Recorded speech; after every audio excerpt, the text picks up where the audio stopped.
แต่มาก็เคยไปร่วมงานหลายเทื่อ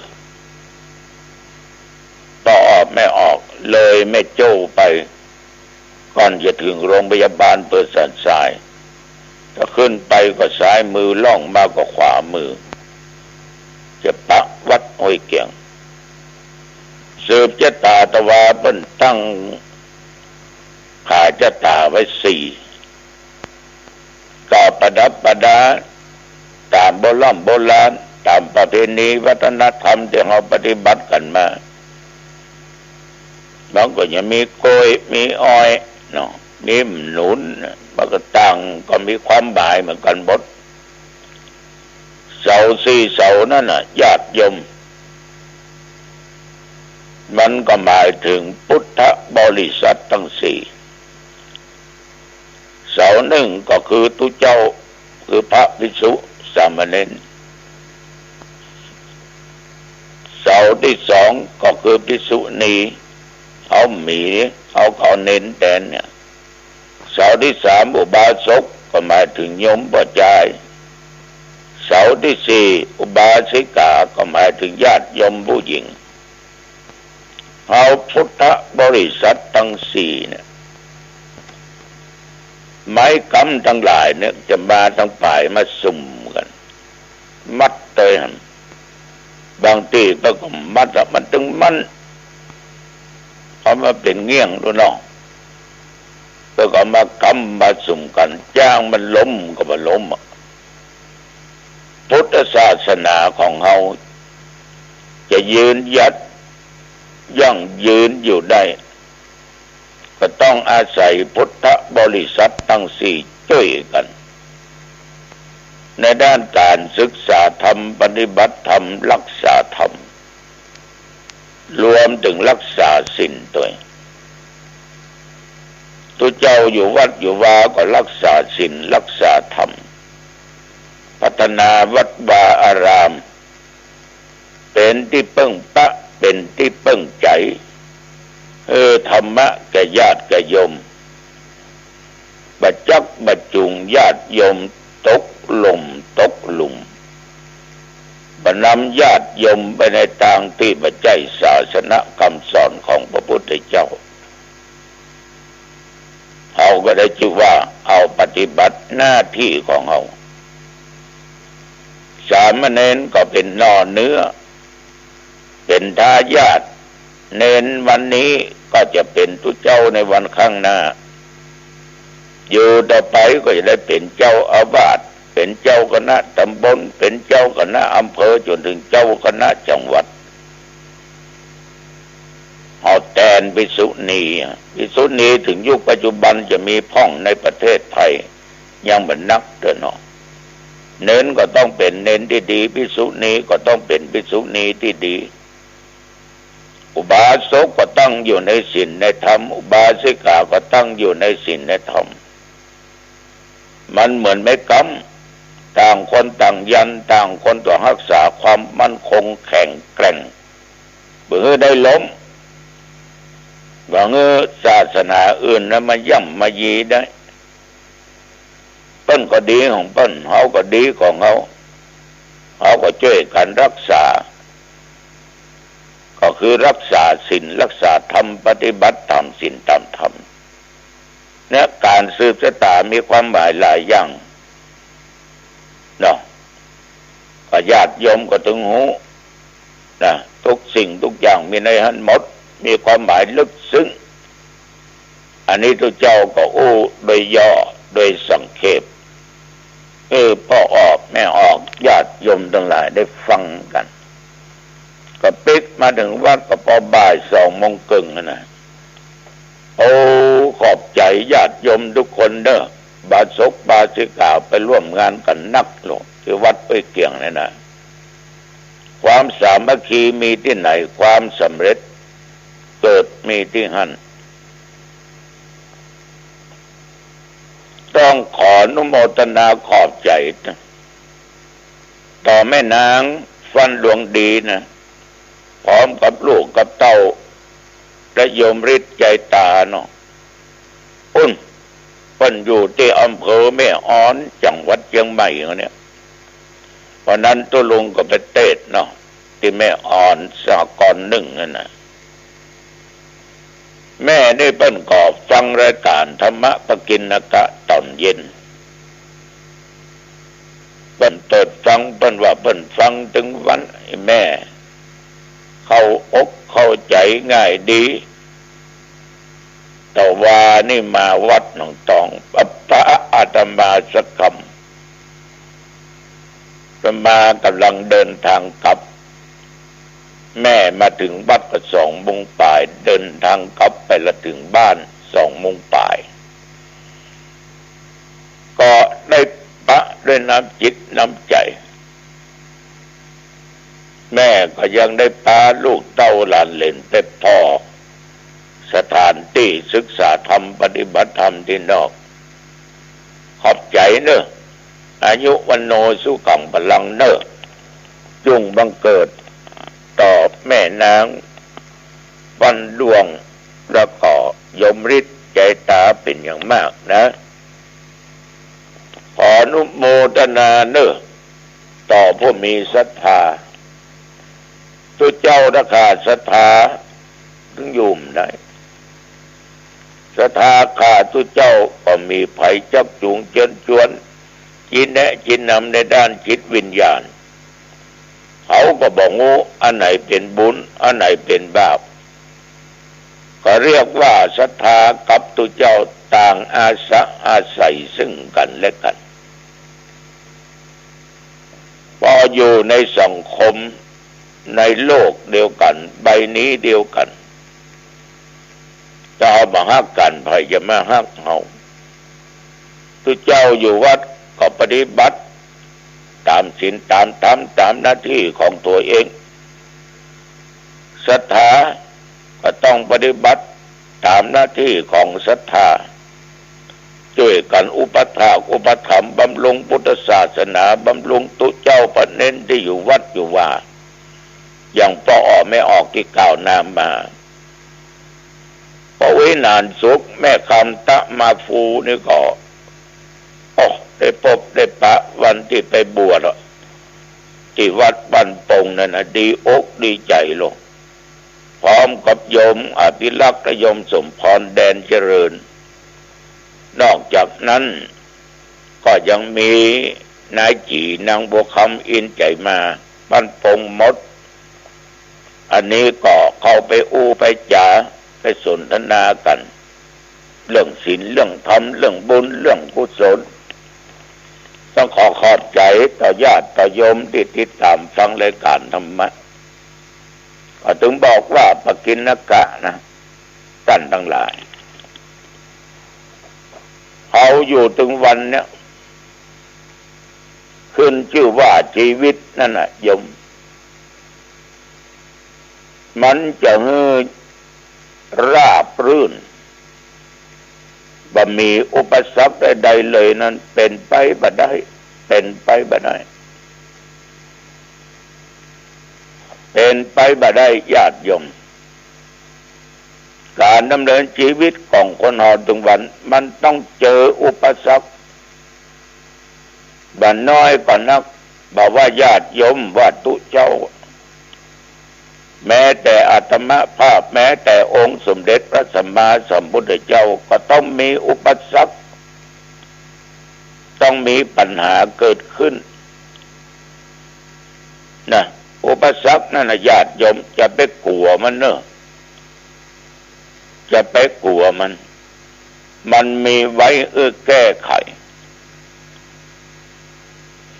ต้องพยายามใหญ่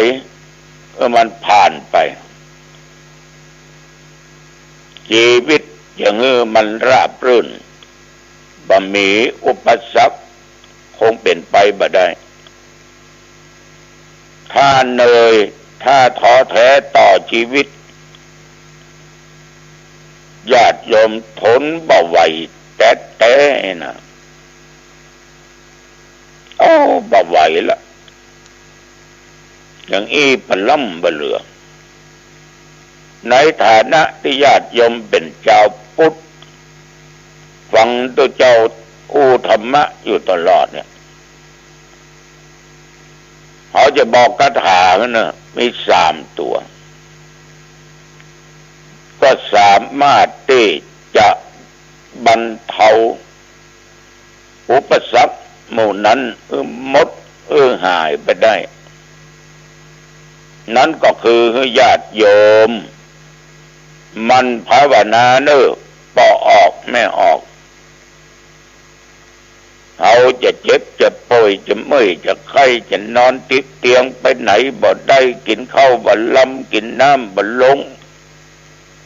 ขาดลูกขาดเต้าขาดผัวขาดเมียทุกข์ยากอับจนอย่างใดก็จ้างเตอะเคยมั่งเคยมีอย่างใดก็จ้างเตอะคือภาวนาเนี่ยตัวลงว่าไปเลยทุกยิ้มตายเมื่อภาวนาไม่เป็นได้กันเพียงแต่นึกว่าอันนี้จังทุกขังอนัตตา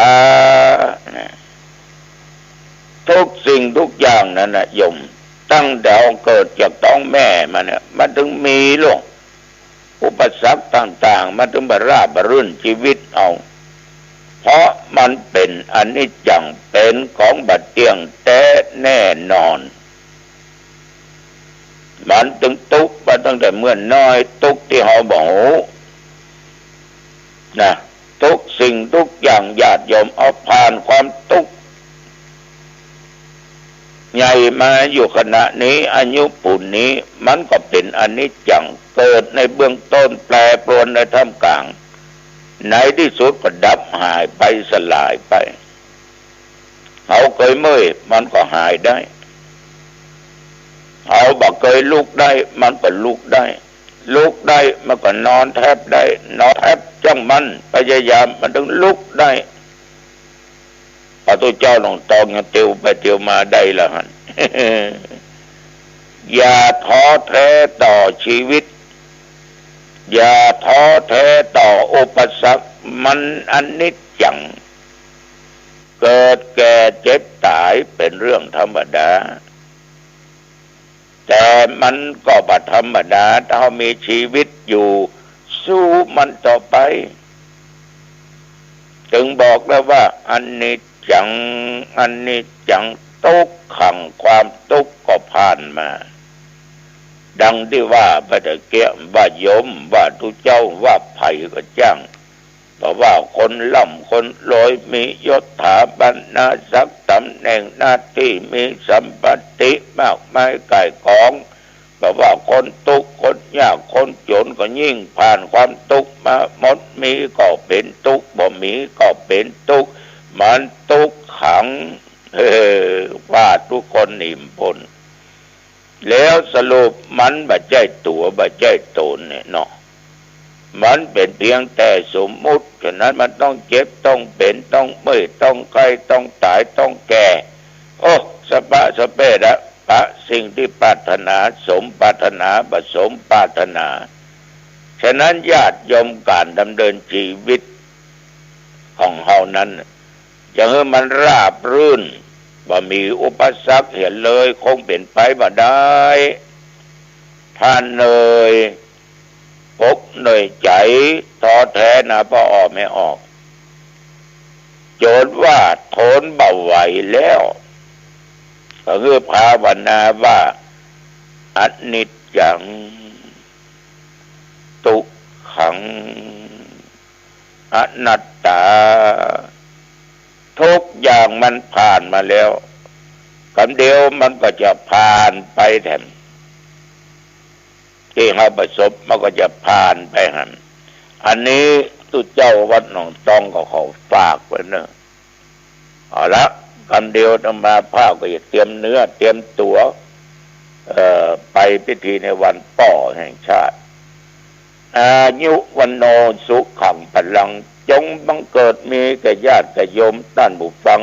ทุกท่านทุกคนเด้อปะกันใหม่โอกาสหน้าเจริญพรสวัสดีครับท่านผู้ฟังที่เคารพข่าวชาวบ้านผมเกษตรเพชรสำลิดบรรณาธิการข่าวก้าวหน้านิว กับการทำหน้าที่สื่อสารมวลชนของพี่น้องสื่อมวลชนทุกแขนงสาขาจากส่วนกลางและก็ส่วนภูมิภาคข่าวภายในประเทศและข่าวจากต่างประเทศก็เป็นการทำหน้าที่กระจกเงาของสังคมประเทศไทยสังคมโลกสื่อสารท้องถิ่นไม่ว่าจะเป็นพี่น้องสื่อมวลชนทุกแขนงสาขาจากส่วนภูมิภาคเราก็ทำหน้าที่ทั้งสื่อท้องถิ่นและสื่อส่วนกลางการรายงานข่าวเหตุการณ์ต่างๆที่เกิดขึ้นประจำวันธรรมะก่อนข่าววันนี้ก็เป็นส่วนหนึ่งนะครับที่เราได้ลิงก์สัญญาณออกอากาศในเครือข่ายสถานีวิทยุพระพุทธศาสนาเราก็มีธรรมะมาฝากการสร้างเนกขัมมะบารมีของชายไทยไม่เป็นส่วนที่จะได้บรรพชาเป็นสามเณรบ้างเป็นพระภิกษุภาวะในทางพระพุทธศาสนาบ้างสำหรับเพศหญิงคือสุภาพสตรีก็มีโอกาสปฏิบัติเนกขัมมะบารมีในการถือศีล8นะครับตัวอย่างเช่นแม่ชีถือศีล8เป็นนิจศีลส่วนท่านที่นุ่งขาวห่มขาวที่เราใช้ศัพท์ว่านุ่งขาวห่มขาวที่เป็นพรหมจารีก็ถือว่าเว้นจากกามในศีล8นั้นเว้นจากการเสพกามแบบศีล5นั้นเสพกามได้แต่ไม่ผิดอย่างไรก็ตามเรื่องของศีลธรรมกลับมาสู่จิตใจเราปฏิบัติให้มากกว่าที่จะพูดพระคุณเจ้าบางรูปบางวัดบางแห่งพูดมากกว่าปฏิบัติ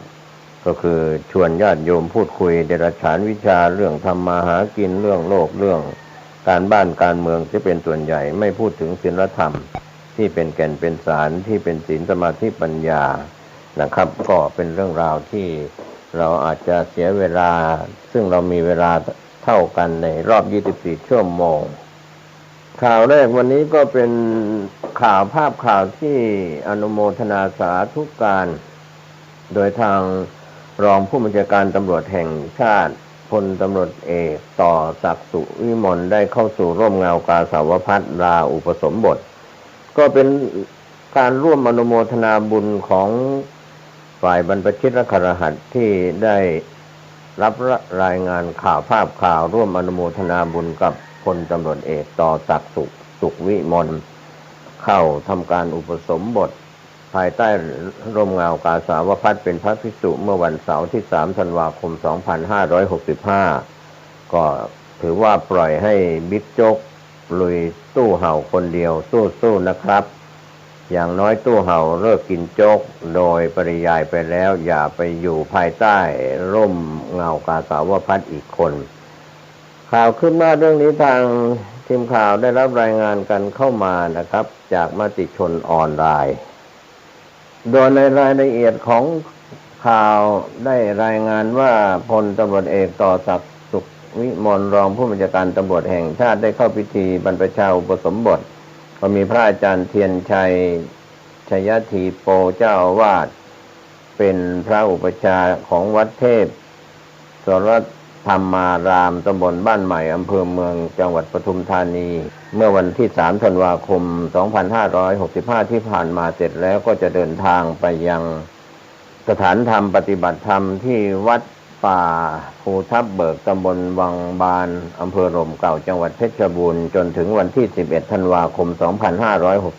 2565โดยมีนางนิพาพันธ์สุขวิมลภรรยาและผู้ใต้บังคับบัญชาใกล้ชิดร่วมอนุโมทนาบุญในคราวครั้งนี้ก็เป็นการร่วมอนุโมทนาบุญกับพลตำรวจเอกต่อศักดิ์สุขวิมลลาเพื่อเข้าสู่ร่มเงากาสาวพัสก็ถือว่าเป็นสิ่งที่ลูกผู้ชายชายไทยได้บรรพชาอุปสมบทเพื่อทดแทนพระคุณของพ่อแม่และบรรพบุรุษก็หลายท่านทั้งฝ่ายบรรพชิตและคฤหัสถ์ผู้ใต้บังคับบัญชาก็อนุโมทนาสาธุการแต่ทางด้านข่าวจากมติชนออนไลน์เป็นข่าวธุรกิจที่ทางทีมข่าวได้รับรายงานเข้ามาว่าเจ้าสัวธนินดันไฮสปีด EEC เชื่อมราวถึงจีนทะลุยุโรปหนุนการค้าท่องเที่ยวไทย4ธันวาคม2565ก็เป็นการรายงานข่าวจากมติชนออนไลน์ได้รับการชี้แจงจากนายธนินเจียนวนนท์ประธานอาวุโสเครือเจริญพกพันธ์ได้ชี้แจงต่อสื่อมวลชนในรอบ1 ปีถึงสถานการณ์เศรษฐกิจไทยเศรษฐกิจโลกปี2566ที่จะมาถึง ระหว่างร่วมการประชุมสัมมนาเศรษฐกิจเปลี่ยนการศึกษาปรับรับแนวโน้มอนาคตณสถาบันผู้นำเครือเจริญพกพันธ์อำเภอปากช่องจังหวัดนครราชสีมาข่าวคืบหน้าเรื่องนี้โดยนายธนินทร์ตอบคำถามเรื่องโครงการรถไฟความเร็วสูงว่ารถไฟความเร็วสูงเป็นเรื่องสำคัญยิ่งของการเปลี่ยนแปลงประเทศรถไฟความเร็วสูงไม่ใช่รถไฟความเร็วสูงอย่างเดียวต้องเชื่อมไปถึงประเทศลาวเขมรเวียดนามจีนเราจะเป็นจุดศูนย์กลางที่แท้จริงเพราะมีท่าน้ำเป็นส่วนของท่าเรือน้ำลึก2ท่าสนามบิน3สนามบินและในเขตเศรษฐกิจพิเศษตะวันออกก็มีอุตสาหกรรม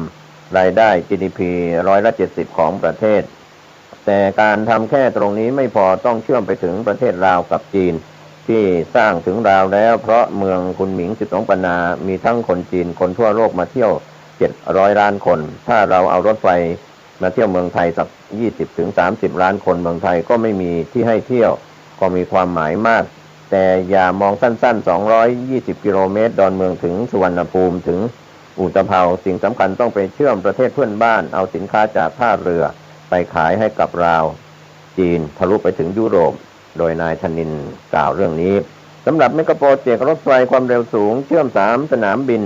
วิ่งจากดอนเมืองเข้าสู่สุวรรณภูมิสิ้นสุดที่อุตภเปาระยะทาง220 กิโลเมตรใช้เงินลงทุน 224,544 ล้านบาทปิดดินไปเมื่อวันที่ 24 ตุลาคม 2562 การรถไฟแห่งประเทศไทยรฟท.และสำนักงานคณะกรรมการนโยบายเขตพัฒนาพิเศษภาคตะวันออกสกพอ.เป็นหน่วยงานเจ้าของโครงการแล้วก็มีบริษัทเอเชียเอราวันจำกัดกลุ่ม CP ผู้สัญญาเป็นผู้รับสัมปทานก่อสร้างการเดินรถและพัฒนาเชิงพาณิชย์สถานีแบะรอบสถานีหรือ TOD สถานีมักกะสันและศรีราชาระยะเวลา50 ปีรวมถึงรถไฟแอร์พอร์ตเลนริงด้วยสำหรับโปรเจกต์นี้ CP มีพันธมิตรร่วมทุนประกอบด้วยบริษัทเจริญพกพันธ์โฮลดิ้งจำกัดบริษัททางด่วนและรถไฟฟ้ากรุงเทพจำกัดมหาชนหรือบริษัทช.การช่างจำกัดมหาชนบริษัทอิตาเลียนไทยดีเวลัปเมนต์จำกัดมหาชนและบริษัทไชน่าเรนเวย์คอนสตรัคชั่นคอร์ปอเรชั่นจำกัดหรือ CRCC แนวโน้มทางโครงการจะพาดผ่านพื้นที่5จังหวัดประกอบด้วยกรุงเทพมหานครสมุทรปราการฉะเชิงเทราชลบุรีระยองมี9สถานีก็ได้แก่ดอนเมืองบางซื่อมักกะสันสุวรรณภูมิฉะเชิงเทราชลบุรีศรีราชาพัทยาและอุตภเปาจะใช้เวลาก่อสร้าง5ปีคาดว่าจะเริ่มเดินหน้าก่อสร้างโครงการได้ภายในปี 2566 เมื่อแล้วเสร็จจะเป็นโครงการพื้นฐานด้านการคมนาคมขนส่งที่สำคัญของประเทศและเป็นแม่เหล็กดึงดูดให้นักลงทุนต่างชาติเข้ามาลงทุนในไทยมากขึ้นโดยเฉพาะเขตพัฒนาเศรษฐกิจภาคตะวันออกหรือ EEC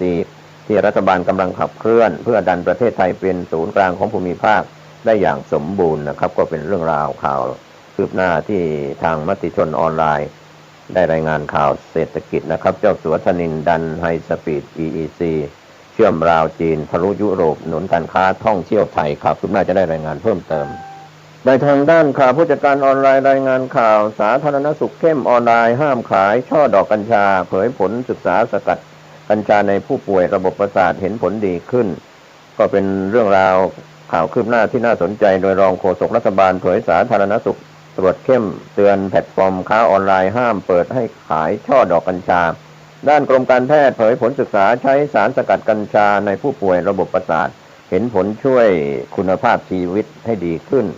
นางสาวไตรสุรีไตรสรณกุลรองโฆษกประจำสำนักนายกรัฐมนตรีกล่าวถึงนายอนุทินชาญวีรกุลรองนายกรัฐมนตรี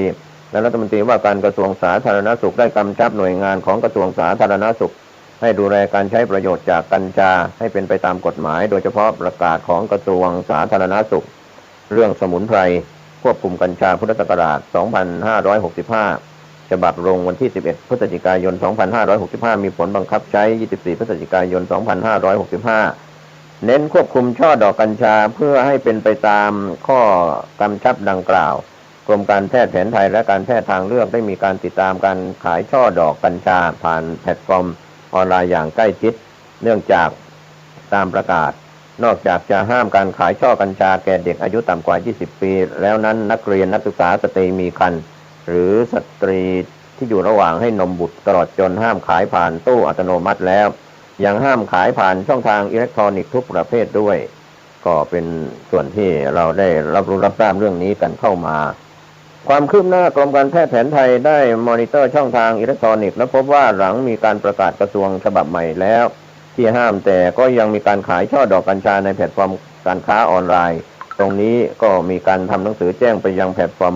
บางแห่งแล้วและทยอยตรวจสอบแพลตฟอร์มอื่นๆหากพบจะดำเนินการในลักษณะเดียวกันกับผู้ค้าก็ต้องถือว่าแพลตฟอร์มเป็นผู้ฝ่าฝืนประกาศกระทรวงสาธารณสุขแล้วก็ผิดตามกฎหมายด้วยก็เป็นส่วนที่นางสาวไตรสุรีกล่าวถึงเรื่องนี้นอกจากนั้นนางสาวไตรสุรียังกล่าวเพิ่มเติมถึงนายอนุทินชาญวีรกุลรัฐมนตรีว่าการกระทรวงสาธารณสุขเน้นย้ำหน่วยงานที่เกี่ยวข้องในช่วงเวลาที่ร่างพรบกัญชากัญชงพศ.ยังอยู่ในระหว่างกระบวนการพิจารณาของสภาผู้แทนราษฎรนั้นก็ทุกหน่วยงานต้องดูแลอยู่ภายใต้กฎหมายที่มีอยู่ให้ดีที่สุดเพื่อให้ประชาชนได้รับผลประโยชน์สูงสุดจากกัญชาซึ่งงานวิจัยทางการแพทย์หลายงานได้ยืนยันว่าสามารถดูแลสุขภาพและให้ผู้บำบัดผู้ป่วยหลายโรคมีคุณภาพชีวิตที่ดีขึ้นล่าสุดกรมการแพทย์ได้ร่วมกับสมาคมกุมารและประสาทวิทยาประเทศไทยติดตามผลการรักษาผู้ป่วยโรคลมชักรักษายากในเด็กด้วยสารสกัดกัญชาทั่วประเทศเป็นการติดตามศึกษาต่อเนื่องจากที่ได้ร่วมกับสถาบันประสาทวิทยาและสถาบันสุขภาพเด็กแห่งชาติมหาราชินีศึกษาการใช้สารสกัดกัญชาในเด็กกลุ่มตัวอย่างก็พบว่าผู้ป่วยมีอาการชักรุนแรงลดลง 50% สารสกัดกัญชานี้ก็ได้รับการบรรจุในบัญชียาหลักแห่งชาติด้านสมุนไพรบัญชี3ตั้งแต่วันที่14พฤษภาคม2564ในปีที่ผ่านมาโดยหากการติดตามผลการรักษาทั่วประเทศก็ได้ข้อมูลความปลอดภัยและประสิทธิผลที่เชื่อถือได้แล้วจะนำไปสู่การเสนอเข้าสู่บัญชียาหลักแห่งชาติด้านสมุนไพรบัญชี1ในปี 2567 ต่อไปนอกจากนี้กรมการแพทย์ยังอยู่ระหว่างการศึกษาการใช้สารสกัดกัญชากับผู้ป่วยโรคระบบประสาทอื่นๆเช่นผู้ป่วยที่มีอาการเกร็งอาการปวดที่เกิดจากโรคปอกประสาทส่วนกลางอักเสบรวมถึงผู้ป่วยโรคพาร์กินสันซึ่งมีข้อมูลบ่งชี้ในเบื้องต้นว่าหลังการใช้สารสกัดกัญชาแล้วผู้ป่วยมีคุณภาพชีวิตที่ดีขึ้นเช่นลดพฤติกรรมผิดปกติขณะนอนส่วนผู้ป่วยพาร์กินสันที่มีอาการทางจิตก็พบว่าสามารถ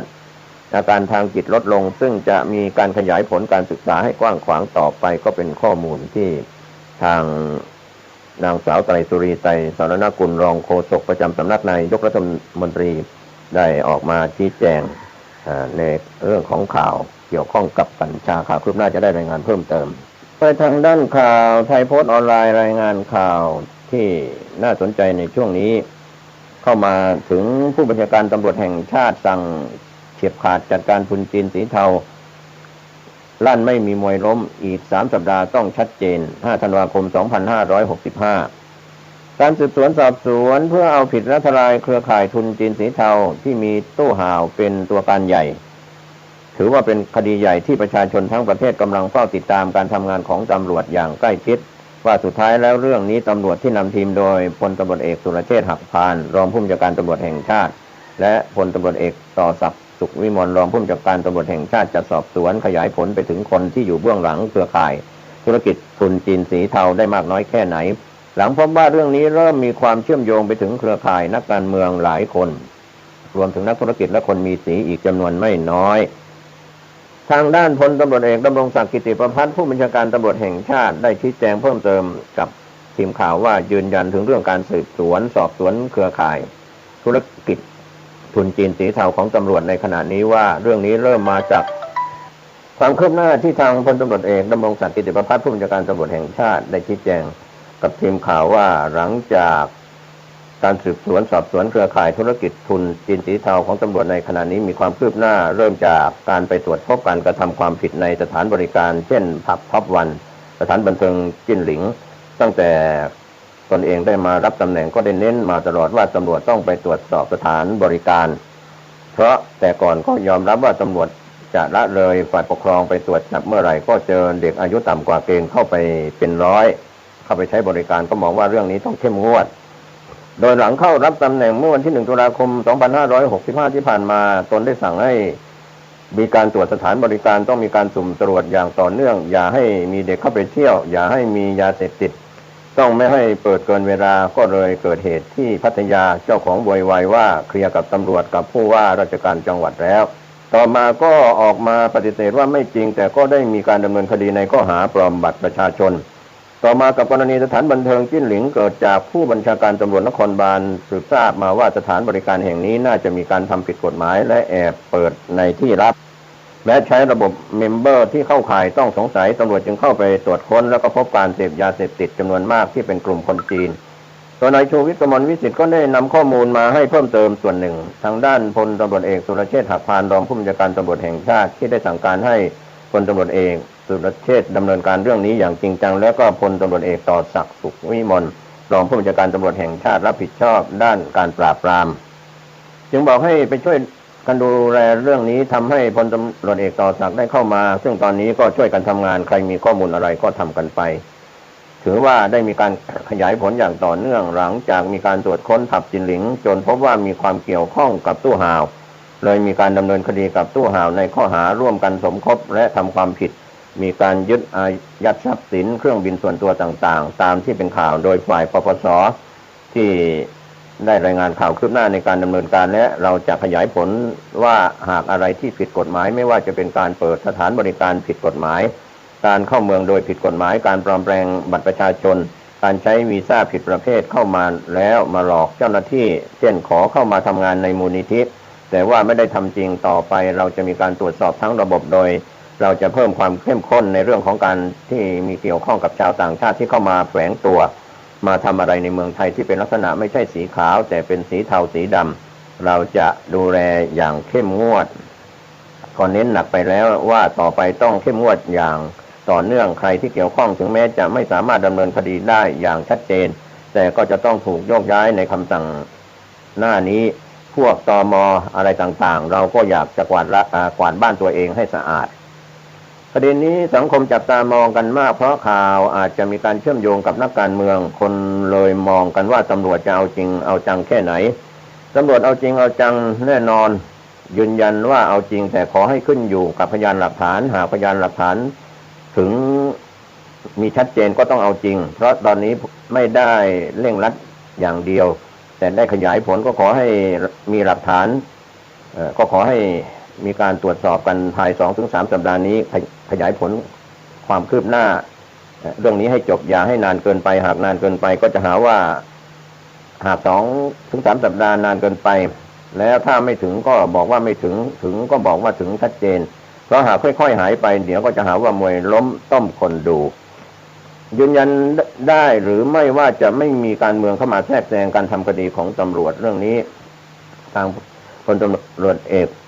ดำรงศักดิ์กิติประภัสผู้บัญชาการตำรวจแห่งชาติก็กล่าวต่อผู้สื่อข่าวว่าก็เป็นไปตามพยานหลักฐานทางคดีเพราะตอนนี้สังคมถูกตรวจสอบ ด้วยประชาชนผู้สื่อข่าวถามว่านอกจากกลุ่มทุนสีเทาของจีนแล้วในส่วนของกลุ่มทุนข้ามชาติที่เข้ามาทำเรื่องสีเทาๆในประเทศไทยจะดำเนินการอย่างไรผู้บัญชาการตำรวจแห่งชาติตอบว่าตอนนี้มีกระแสเรื่องกลุ่มทุนจีนก็เป็นสิ่งที่ดีจะได้ทำให้เราสำรวจทุกด้านเลยไม่ว่าจะเป็นประเทศไหนก็ตามที่มาใช้เมืองไทยเป็นที่พักพิงในการทำความผิดกฎหมายเราจะไปดูในทุกมิติก็ถือโอกาสกวาดล้างสิ่งพวกนี้ให้หมดไปขณะที่ความคืบหน้าทางคดีล่าสุดเมื่อวันศุกร์ที่ 2 ธันวาคมที่ผ่านมานั้นทางพลตำรวจเอกสุรเชษฐ์หักพานรองผู้บัญชาการตำรวจแห่งชาติพร้อมตัวแทนจากสำนักงานป้องกันและปราบปรามการฟอกเงินปปง.และสำนักงานคณะกรรมการป้องกันและปราบปรามยาเสพติดปปส.ตัวแทนสำนักงานอัยการสูงสุดอสส.ก็ได้ร่วมประชุมกับพนักงานสืบสวนสอบสวนที่รับผิดชอบการสอบสวนคดีการลักลอบจำหน่ายยาเสพติดในสถานบันเทิงจินหลิงย่านยานนาวาโดยพลตำรวจเอกสุรเชษฐ์ได้เพิ่มเติมข้อมูลเรื่องนี้ในการประชุมร่วมกันของหน่วยงานที่เกี่ยวข้องโดยนำข้อมูลพยานหลักฐานที่มีอยู่ต่างๆตรวจค้นได้จากหลายจุดมาเข้าสู่สำนวนการสอบสวนคดีกำหนดแนวทางการสอบปากคำและไล่ดูเส้นทางการเงินเส้นทางการใช้โทรศัพท์ว่าเชื่อมโยงไปถึงกลุ่มบุคคลที่ร่วมกระทำความผิดอื่นอีกหรือไม่ส่วนทรัพย์สินที่ยึดได้ก็มอบหมายให้เป็นหน้าที่ของปปส.ใช้อำนาจดำเนินคดีฐานสมคบและบังคับใช้กฎหมายการฟอกเงินคาดว่าจะเร่งสรุปสำนวนคดีเพื่อส่งให้พนักงานอัยการได้ในเร็ววันนี้พลตำรวจเอกสุรเชษฐ์หักพานกล่าวเพิ่มเติมว่าขณะที่กลุ่มของผู้ต้องหาที่ถูกจับ ได้จำนวน102 คนแบ่งเป็นการดำเนินคดี3 กลุ่มความผิดฐานสมคบจำหน่ายยาเสพติดเฮโรอีนและยาบ้าความผิดฐานนอมินีถือครองทรัพย์สินแทนบุคคลต่างชาติและความผิดที่เกี่ยวข้องกับการสวมบัตรประชาชนสำหรับการขยายผลความเชื่อมโยงผู้ที่เกี่ยวข้องกับนายชัยนัทกรชัยยานันท์หรือตู้ห่าวตำรวจออกหมายเรียกเพิ่มเติม3 คนมีพัชรินทร์ที่ยังหลบหนีในประเทศไทยสุชาดาและอีกนายตำรวจระดับสารวัตรคนหนึ่งซึ่ง3 คนนี้ตำรวจมีข้อมูลร่วมกันเป็นกรรมการบริษัทที่มีนายตู้ห่าวเป็นประธานดังนั้นหากสามารถควบคุมตัวทั้ง3 คนได้ก็เชื่อว่าจะพบทรัพย์สินที่เป็นเงินสดอีกจำนวนมากเนื่องจากตำรวจตั้งข้อสังเกตว่าเงินสดที่ยึดได้จากนายตู้ห่าวมีเพียงแค่หลักแสนบาทเป็นไปไม่ได้ที่นักธุรกิจระดับนี้จะมีเงินสดอยู่ในบัญชีแค่100,000 บาทต้องดูกันว่าสุดท้ายการทำงานของตำรวจในการสืบสวนสอบสวนเพื่อทลายเครือข่ายทุนจีนสีเทาผลจะออกมาอย่างไรโดยเฉพาะสุดท้ายแล้วจากข่าวที่ปรากฏก่อนหน้านี้ว่ามีนักการเมืองอดีตรัฐมนตรีเกี่ยวข้องกับเครือข่ายของตู้ห่าวตัวการใหญ่ทุนจีนสีเทาในการทำคดีของตำรวจก็จะพบความเกี่ยวข้องดังกล่าวหรือไม่หลังคดีนี้เริ่มกลายเป็นประเด็นทางการเมืองมากขึ้นเรื่อยๆข่าวคืบหน้าจะได้รายงานเพิ่มเติมกันเข้ามาวันนี้ข่าวชาวบ้านหมดเวลาลงผมเกษตรเพชรมิตรบรรณาธิการข่าวก้าวนี้ก็ขอบคุณพี่น้องสื่อมวลชนจากส่วนกลางทุกแขนงสาขาและส่วนภูมิภาคข่าวภายในประเทศข่าวจากต่างประเทศขอบคุณท่านที่ติดตามอ่านหนังสือพิมพ์ออนไลน์ผ่านเว็บไซต์ www.9hnanews.com ทั้งข่าวไทยข่าวต่างประเทศท่านใช้วิจารณญาณในการรับข้อมูลข่าวสารติดตามการพยากรณ์อากาศจากกรมอุตุนิยมวิทยาดินฟ้าอากาศทางภาคเหนือตอนเช้าอากาศหนาวเย็นรวมไปถึงภาคอื่นๆขอให้ท่านดูแลสุขภาพตัวท่านเองคนในครอบครัวจากอากาศที่เย็นลงรวมไปถึงการสวมหน้ากากอนามัยป้องกันโควิดยังไม่เจือจางนะครับยังมีการระบาดอยู่ในหลายพื้นที่ที่เราได้รายงานข่าวประจำวันขอทุกคนทุกท่านปลอดจากโควิดปลอดจากการเรื่องสุขภาพของอากาศหนาวเย็นสวัสดีครับค่ะกราบเรียนท่านประธานค่ะท่านสมาชิกผู้ทรงเกียรติค่ะดิฉันมณีรัตน์คำจรกิจการผู้ช่วยเลขาธิการสายงานกิจการกระจายเสียงกิจการโทรทัศน์นะคะในส่วนของดิฉันเองจะขออนุญาตนำเสนอชี้แจงเกี่ยวกับเรื่องของประเด็นวิทยุชุมชนค่ะที่ท่านสมาชิกได้มีข้อซักถามมาในเรื่องของกรณีวิทยุชุมชนว่าในปี67เนี่ยจะต้องหยุดให้บริการหรือไม่หรือต้องหยุดให้บริการตั้งแต่ปี65ถึงปี67หรือไม่นะคะก็ต้องขออนุญาตให้ข้อเท็จจริงในส่วนเบื้องต้นก่อนว่าในกรณีวิทยุกระจายเสียงในประเทศไทยค่ะกลุ่มที่ท่านได้มีข้อซักถามเนี่ยเราเรียกว่ากลุ่มทดลองประกอบกิจการหรือกลุ่มผู้ที่ใช้งานคลื่นความถี่โดยที่ยังไม่ได้รับการจัดสรรตามแผนคลื่นความถี่นะคะซึ่งการดำเนินการในเรื่องนี้ได้มีการดำเนินการมาตั้งแต่ปี 2555 เป็นต้นมาด้วยเหตุที่คลื่นความถี่ทั้งหมดนะคะในแผนคลื่นความถี่ของประเทศไทยอยู่ในความครอบครองของหน่วยงานภาครัฐมาตั้งแต่อดีตฉะนั้นโดยแผนบริหารคลื่นความถี่เองเนี่ยจึงได้มีการวางกระบวนการไว้ให้ทางกสทช.นะคะเรียกคืนคลื่นความถี่มาโดยแผนการเรียกคืนคลื่นความถี่ที่กสทช.จะต้องเรียกคืนให้แล้วเสร็จในปี 2515 จึงเป็นจุดหนึ่งที่ทำให้กสทช.เนี่ยจะต้องนำเอากลุ่มวิทยุกระจายเสียงทั้งหมดในประเทศไทยเข้าสู่ระบบการอนุญาตทั้งหมดนะคะซึ่งรวมถึงผู้ทดลองประกอบกิจการเหล่านี้ด้วยตามรถแมพที่กสทช.ได้มีการดำเนินการมาได้มีการวางแผนการนำหรือว่าการเคลื่อนย้ายกลุ่มผู้ประกอบกิจการวิทยุกระจายเสียงเข้าสู่ระบบเริ่มต้นตั้งแต่ปี 2565 ค่ะโดยการให้กลุ่มเหล่านี้เนี่ยยังคงออกอากาศในลักษณะของกำลังส่งเดิมคือ500 วัตต์ออกไปจนถึงปี 2567 แต่ในช่วง 65-67 เราจะทำการเคลื่อนตัวหรือเคลื่อนย้ายในกลุ่มของวิทยุภาครัฐให้คืนขึ้นความถี่ในส่วนใดที่ยังคงใช้ได้อยู่ใช้ตามแผนหรือว่าตามกรอบกติกาที่กสทช.สามารถอนุญาตได้ส่วนคลื่นความถี่ที่ได้คืนมาได้มีการจัดสรรหรือการประมูลคลื่นความถี่ให้กับกลุ่มเอกชนหรือกลุ่มภาคประชาชนที่มีศักยภาพในการเข้าประมูลคลื่นความถี่ในกิจการบริการทางธุรกิจและอีกส่วนหนึ่งเราจะทำการจัดสรรคลื่นความถี่ให้กับกิจการบริการสาธารณะและชุมชนในรูปแบบที่ไม่ต้องประมูลคลื่นความถี่เนื่องจากบทบัญญัติกฎหมายได้กำหนดไว้เช่นนั้นนะคะฉะนั้นเนี่ยในส่วนของกลุ่มที่เป็นวิทยุภาคธุรกิจที่จำเป็นที่ต้องปรับตัวไปสู่การเป็นผู้รับอนุญาตตามที่บทบัญญัติแห่งกฎหมายกำหนดไว้ว่าการใช้งานคลื่นความถี่ต้องได้รับการจัดสรรด้วยวิธีการประมูลคลื่นความถี่ตามพรบประกอบกิจการกระจายเสียงกิจการโทรทัศน์ปี 41นะคะที่จะต้องดำเนินการในลักษณะนี้ฉะนั้นเนี่ยเราจึงให้ระยะเวลา2 ปีให้ดำเนินการปรับตัวแล้วนำไปสู่การประมูลขึ้นความถี่ในอนาคตเนื่องจากว่าเป็นการดำเนินการทางธุรกิจแต่อย่างไรก็ดีกสทช.ในชุดปัจจุบันค่ะ เมื่อท่านได้เข้ามาดำรงตำแหน่งนะคะท่านก็ได้มีการมารับทราบปัญหาและรับทราบความข้อขัดข้องอุปสรรคต่างๆของกลุ่มผู้ประกอบกิจการที่ยังคงมีอยู่ในปัจจุบันซึ่งท่านก็ได้มีการไปรับฟังความคิดเห็นนะคะและรับฟังสภาพปัญหาต่างๆของกลุ่มวิทยุทั่วประเทศนะคะซึ่งขณะนี้เองเนี่ยอยู่ในช่วงของการสรุปประมวลผลแล้วก็รวมถึงจะนำไปสู่ในเรื่องของแนวทางการแก้ไขปัญหาร่วมกันของหน่วยงานกำกับดูแลแล้วก็กลุ่มผู้ประกอบกิจการที่จะมีขึ้นค่ะซึ่งคาดว่าในการดำเนินการต่างๆเหล่านี้เนี่ยน่าจะได้ข้อชัดเจนก่อนที่จะไปถึงในช่วงปี 2567 ค่ะสวัสดีครับท่านผู้ฟังที่เคารพในส่วนของธรรมสาระวันนี้ผมกาเกษตรเพชรสำริดวิทยากรก็จะได้แบ่งปันความคิดดีๆนะครับวันนี้ถือว่าเป็นสิริมงคลเรียกว่าธรรมะนั้นไม่มีเก่าไม่มีใหม่นะครับพระธรรมพระวินัยเป็นตัวแทนขององค์สมเด็จพระสัมมาสัมพุทธเจ้า 2,500 กว่าปีจนถึงปีนี้และก็จะมีต่อไปยังไม่หมดไม่สิ้นนะครับท่านผู้ฟังพระธรรมคำสอน 84,000 พระธรรมขันธ์รวมทั้งพระวินัยถ้าพูดถึงพระไตรปิฎกนะครับท่านผู้ฟังซึ่งเป็นวินยูชนผู้รู้ดีรู้ชอบก็ขอให้ทำความเข้าใจว่าตัวแทนของพระพุทธองค์ไม่ได้ทรงแต่งตั้งพระสารีบุตรพระโมคคัลลานะทั้งที่พระสารีบุตรเป็นอักษาวกเบื้องขวาพระโมคคัลลานะเป็นอักษาวกเบื้องซ้ายและเราอริยสงสาวกในสมัยพุทธกาลอินเดียโบราณนั้นก็เป็นพระอรหันต์เป็นผู้บริสุทธิ์ก็ไม่ได้ตั้งเป็นตัวแทนของพระพุทธองค์หลังจากเสด็จดับขันธปรินิพพานจนนับปีพุทธศักราช 2,500 กว่าปีมาจนถึงปีนี้ดังนั้นพระพุทธศาสนาจะอยู่ได้นะครับท่านผู้ฟังผู้มีปัญญาเราแบ่งปันความคิดกันช่วยเหลือกันทั้งบรรพชิตอรหัตทั้งมนุษย์อมนุษย์ทั้งหลายมนุษย์ก็คือมนุษย์บนโลกใบนี้นะครับไม่ว่าจะเป็นชาวชมพูทวีปหน้ารูปไข่อย่างพวกเราปุพพวิเทหทวีปอยู่ทางทิศตะวันออกมีอายุ700 ปีเป็นอายุไขมีศีล 5บริสุทธิ์นะครับชาวปุพพวิเทหทวีปอยู่ทางตอนเหนือก็คืออุตรกุรุทวีปมีอายุ 1,000 ปีมีศีล 5เป็นนิจศีลเป็นศีลปกติของชายหญิงที่เป็นมนุษย์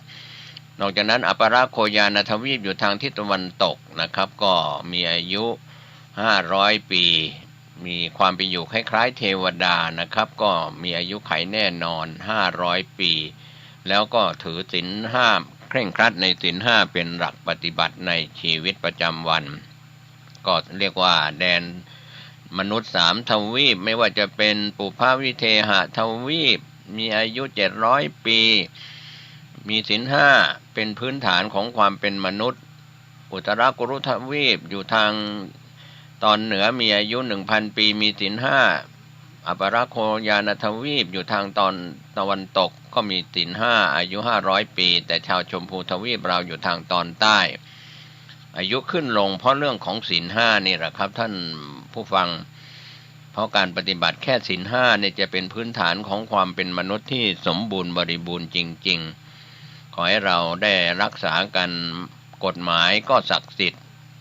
ไม่จำเป็นต้องมีศีล 5ในแต่ละประเทศแต่ว่า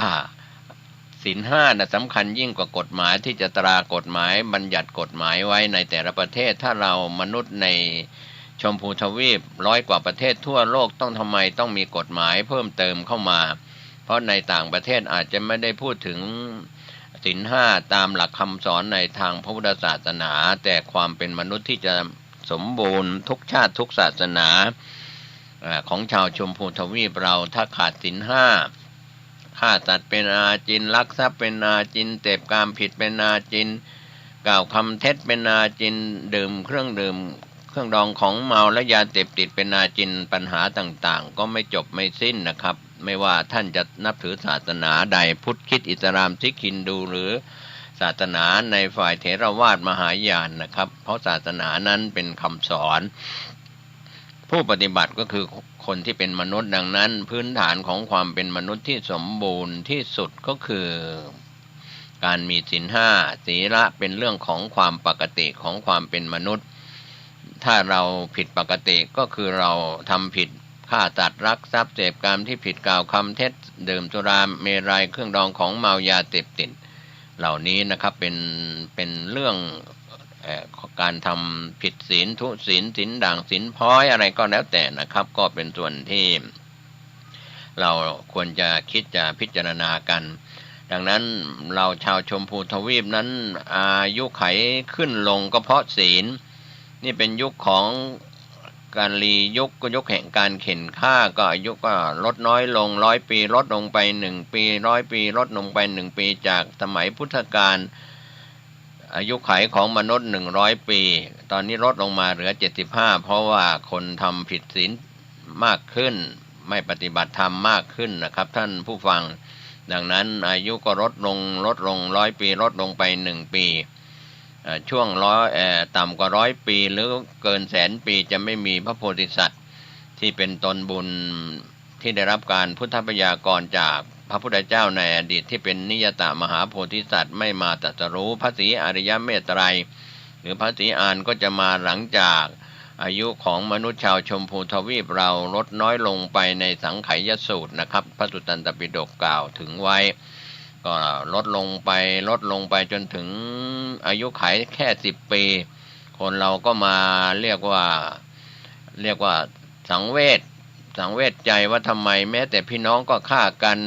เพื่อนพ้องน้องพี่คนรู้จักกันคนร่วมงานคนในระดับประเทศก็ฆ่ากันเป็นยุคแห่งการเข็นฆ่านะครับก็ฆ่ากันจะมีสงครามโลกครั้งที่3ที่4ที่5อีกหรือไม่เราก็ไม่มีใครพยากรณ์ล่วงหน้าแต่ยุคแห่งการเข็นฆ่าก็จะทำลายล้างกันด้วยอาวุธต่างๆก็เป็นยุคแห่งการเข็นฆ่าลดลงไปจนถึงอายุ10 ปีคนที่มีอายุ10 ปีนี่ก็มาสำนึกมาสังเวชใจว่าทำไมบรรพชนบรรพบุรุษของตนที่เคยมีนั้นก็ฆ่ากันทะเลาะเบาะแว้งกันผิดในศีล5นี่แหละครับก็เพราะเหตุแห่งการที่ไม่เอาศีลไม่เอาธรรมไม่ถือศีลไม่ถือธรรมก็ทำให้อายุขัยลดน้อยลงก็หันกลับมาถือศีลปฏิบัติในศีล5รุ่นลูกของคนที่มีศีล5ในยุคอายุขัย10 ปีก็จะเพิ่มขึ้นไปทวีคูณจาก10ก็เป็น20จาก20ก็เพิ่มเป็นเท่าจนถึงอายุไขขึ้นจนถึง80,000 ปีพระโพธิสัตว์พระศรีอานพระโพธิสัตว์ก็จะลงมาตรัสรู้เป็นพระสัมมาสัมพุทธเจ้าในยุคที่มนุษย์มีอายุไข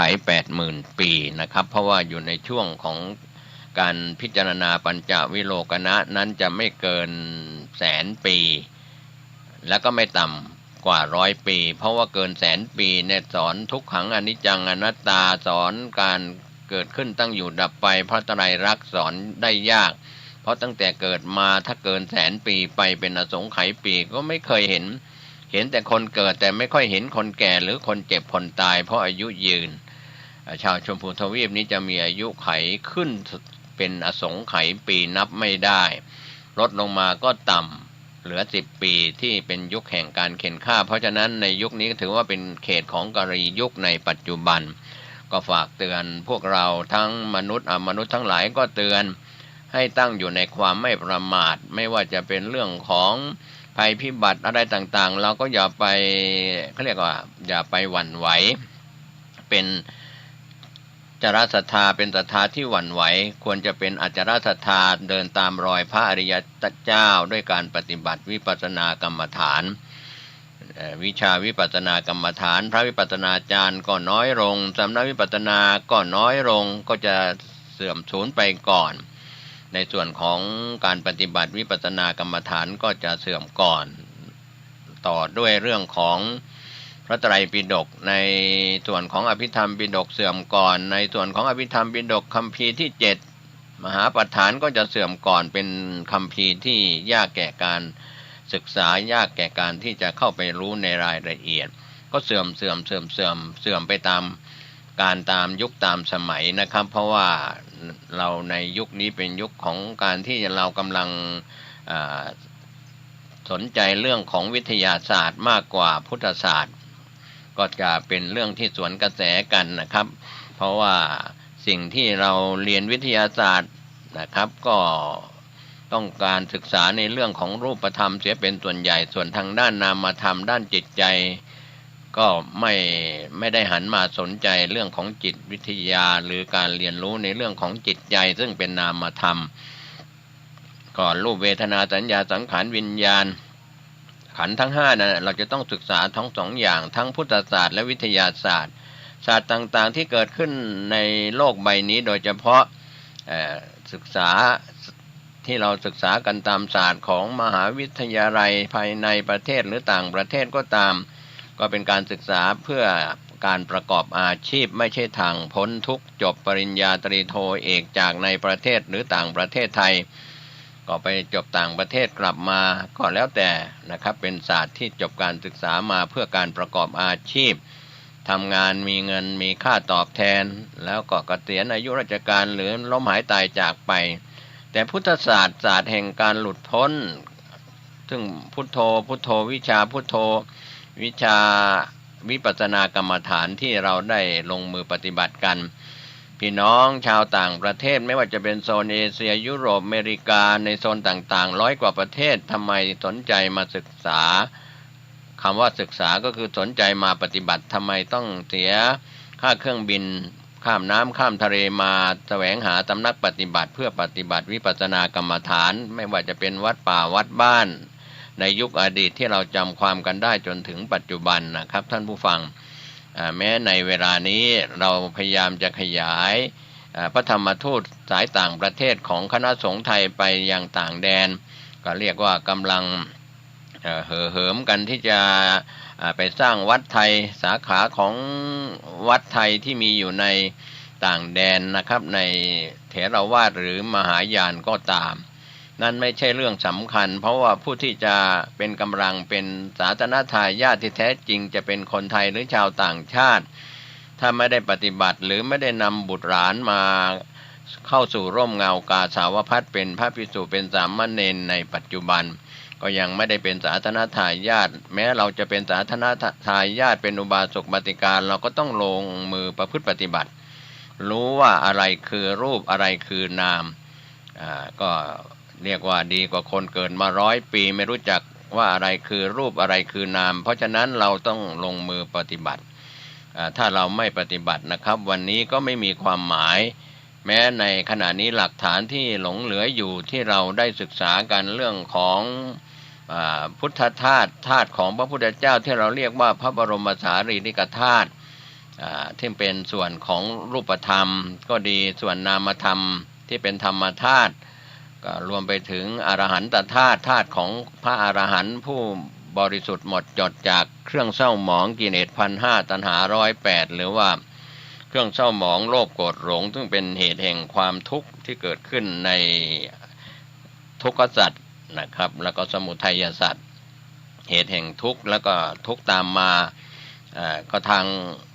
ที่เป็นความจริงก็ตรงกันข้ามที่พระพุทธองค์ทรงตรัสรู้ก็คือมรรคสัจจะความจริงที่เป็นทางแห่งความหลุดพ้นก็เกิดข้อนิโรธสัจจะก็คือพระนิพพานดังนั้นในเวลานี้เราหลงทางแล้วก็ไม่ถามไถ่หนีจระเข้ใหญ่ไพร่ลงไปในน้ำถูกจองจำกับยินดีสู้ไพลีแล้วก็ไม่หาอาวุธนะครับก็ปริศนาธรรมในยุค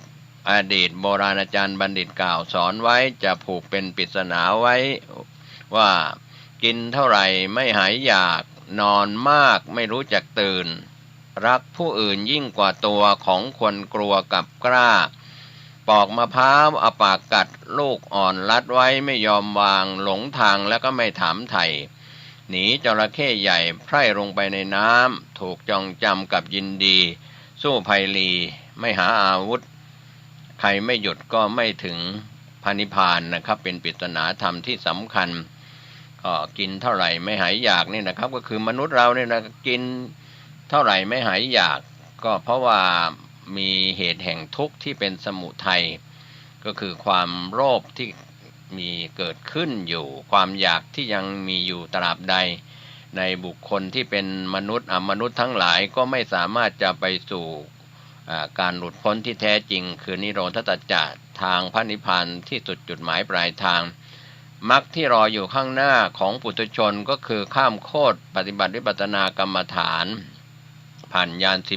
16ครั้งแรกที่ไม่เคยเห็นที่ไม่เคยผ่านก็ผ่านครั้งแรกนะครับเรียกว่าตั้งแต่นามรูปปริเฉทญาณจนถึง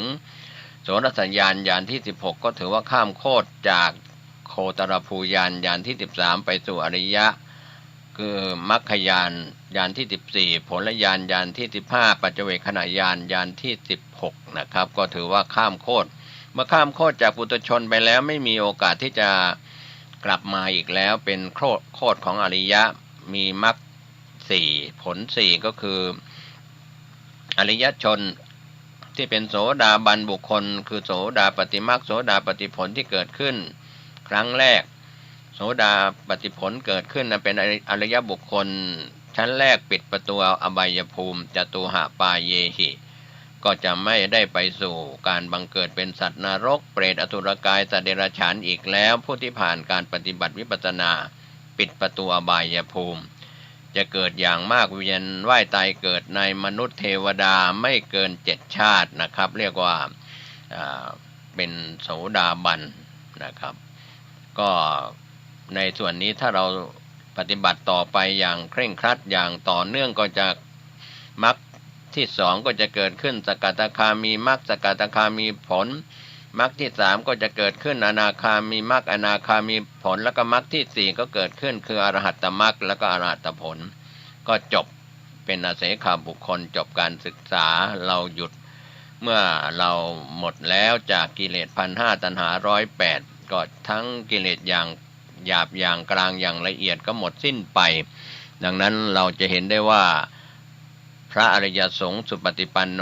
ในยุคอดีตจนถึงปัจจุบันจะเป็นชาวบ้านก็ดีเป็นพระคุณเจ้าก็ตามเป็นนักบวชเป็นพระภิกษุสามเณรเป็นอุบาสกบาติกาเรารวมไปถึงอริยะที่เป็นเทวดาเป็นพรหมก็มีอยู่นะครับยังไม่หมดไปจากในแดนโลกธาตุทั้งหลายดังนั้นแดนมนุษย์ก็ยังตราบใดยังมีทางคือศีลสมาธิปัญญาอยู่ตราบนั้นเรียกว่ามรรคมีองค์8ยังมีตราบใดก็จะไม่ว่างเว้นจากพระอรหันต์ผู้บริสุทธิ์ดังนั้นวิชาวิปัสสนากรรมฐานเป็นวิชาที่มนุษย์ทุกคนบนโลกใบนี้หรืออมนุษย์ที่อยู่ในแดนต่างๆที่สามารถจะเป็นพระบุคคลเจริญวิปัสสนากรรมฐานบรรลุมรรคผลนิพพานได้ส่วนผู้ที่เป็นอภพบุคคลจะเป็นมนุษย์ที่ไม่สามารถบรรลุมรรคผลนิพพานก็บำเพ็ญทานศีลภาวนาแบบสร้างบารมีกันต่อไปนะครับจนกว่าจะอินทรีย์แก่กล้าเป็นภาระเป็นกำลังเป็นโพชฌงค์องค์แห่งการตรัสรู้ต่างๆมากมายนะครับก็ขอฝากไว้ว่าในยุคนี้เราเป็นยุคที่ยังมีนิมิตเป็นเครื่องหมายที่ดีไว้คือพุทธธาตุก็คือพระบรมสารีริกธาตุที่เป็นสรีระของส่วนที่เหลือของจากขันธปรินิพพานขององค์สมเด็จพระสัมมาสัมพุทธเจ้าเมื่อวันที่ปรินิพพานที่เมืองกุสินาราก็กระจายไปอยู่พระบรมสารีริกธาตุก็ไปอยู่ยังแว่นแคว้นต่างๆอันนี้เป็นส่วนของพระพุทธองค์นะครับพระบรมสารีริกธาตุส่วนธรรมธาตุธาตุของคือพระธรรมคำสอนพระธรรมและพระวินัยนั้นถือว่าเป็นตัวแทนก็ยังคงมีอยู่พระธรรมพระวินัยที่เราเรียกว่าพระไตรปิฎกนะครับพระวินัยปิฎก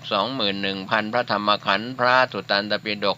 21,000 พระธรรมขันธ์พระอภิธรรมปิฎก 42,000 พระธรรมขันธ์รวมแล้ว 84,000 พระธรรมขันธ์ย่นย่อพระวินัยเป็นศีลพระสุตตันตปิฎกเป็นสมาธิพระอภิธรรมปิฎกเป็นปัญญาก็เป็นศีลสมาธิปัญญานะครับท่านผู้ฟังเรื่องราวเหล่านี้ผู้ที่จะเข้าถึงการศึกษาในส่วนของธรรมธาตุก็ต้องมีการสร้างบารมี10ทัศมีทานบารมีเป็นต้นจนถึงอุเบกขาบารมีเป็นที่สุดต้องสั่งสมอบรมอินทรีย์ดังนั้นการที่เราสร้างนิสัยและอุปนิสัยด้วยการฟังด้วยการศึกษาด้วยการปฏิบัติด้วยการเข้าวัดฟังเทศน์ฟังธรรมดังนั้นโอกาสดีของการสร้างบารมีเรียกว่าสร้างบารมี10 อย่าง10 ประการนั้นจึงเกิดขึ้น กับพี่น้องชาวพุทธไม่ใช่เฉพาะคนไทยและชาวพุทธทั่วโลกที่เป็นมนุษย์นะครับก็เราก็ถือว่าในส่วนของการที่มีอริยบุคคลตามคำสอนในทางพระพุทธศาสนาในบทพุทธคุณของพระพุทธเจ้าว่าพระพุทธองค์เป็นครูของเทวดาและมนุษย์ทั้งหลายตถาเทวมนุษย์สานังเป็นครูของมนุษย์และเทวดาทั้งหลายสอนเป็นครูที่สอนเทวดาเป็นครูที่สอนมนุษย์ถ้าเราพิจารณาจากบุพกิจทั้ง5ข้อ5ประการขององค์สมเด็จพระสัมมาสัมพุทธเจ้าก็จะได้เห็นถึงบุพกิจที่พระพุทธองค์หลังจากตรัสรู้พระอนุตตรสัมมาสัมโพธิญาณแล้วพระพุทธองค์ก็มีบุพกิจอยู่5ข้อ5ประการที่เรา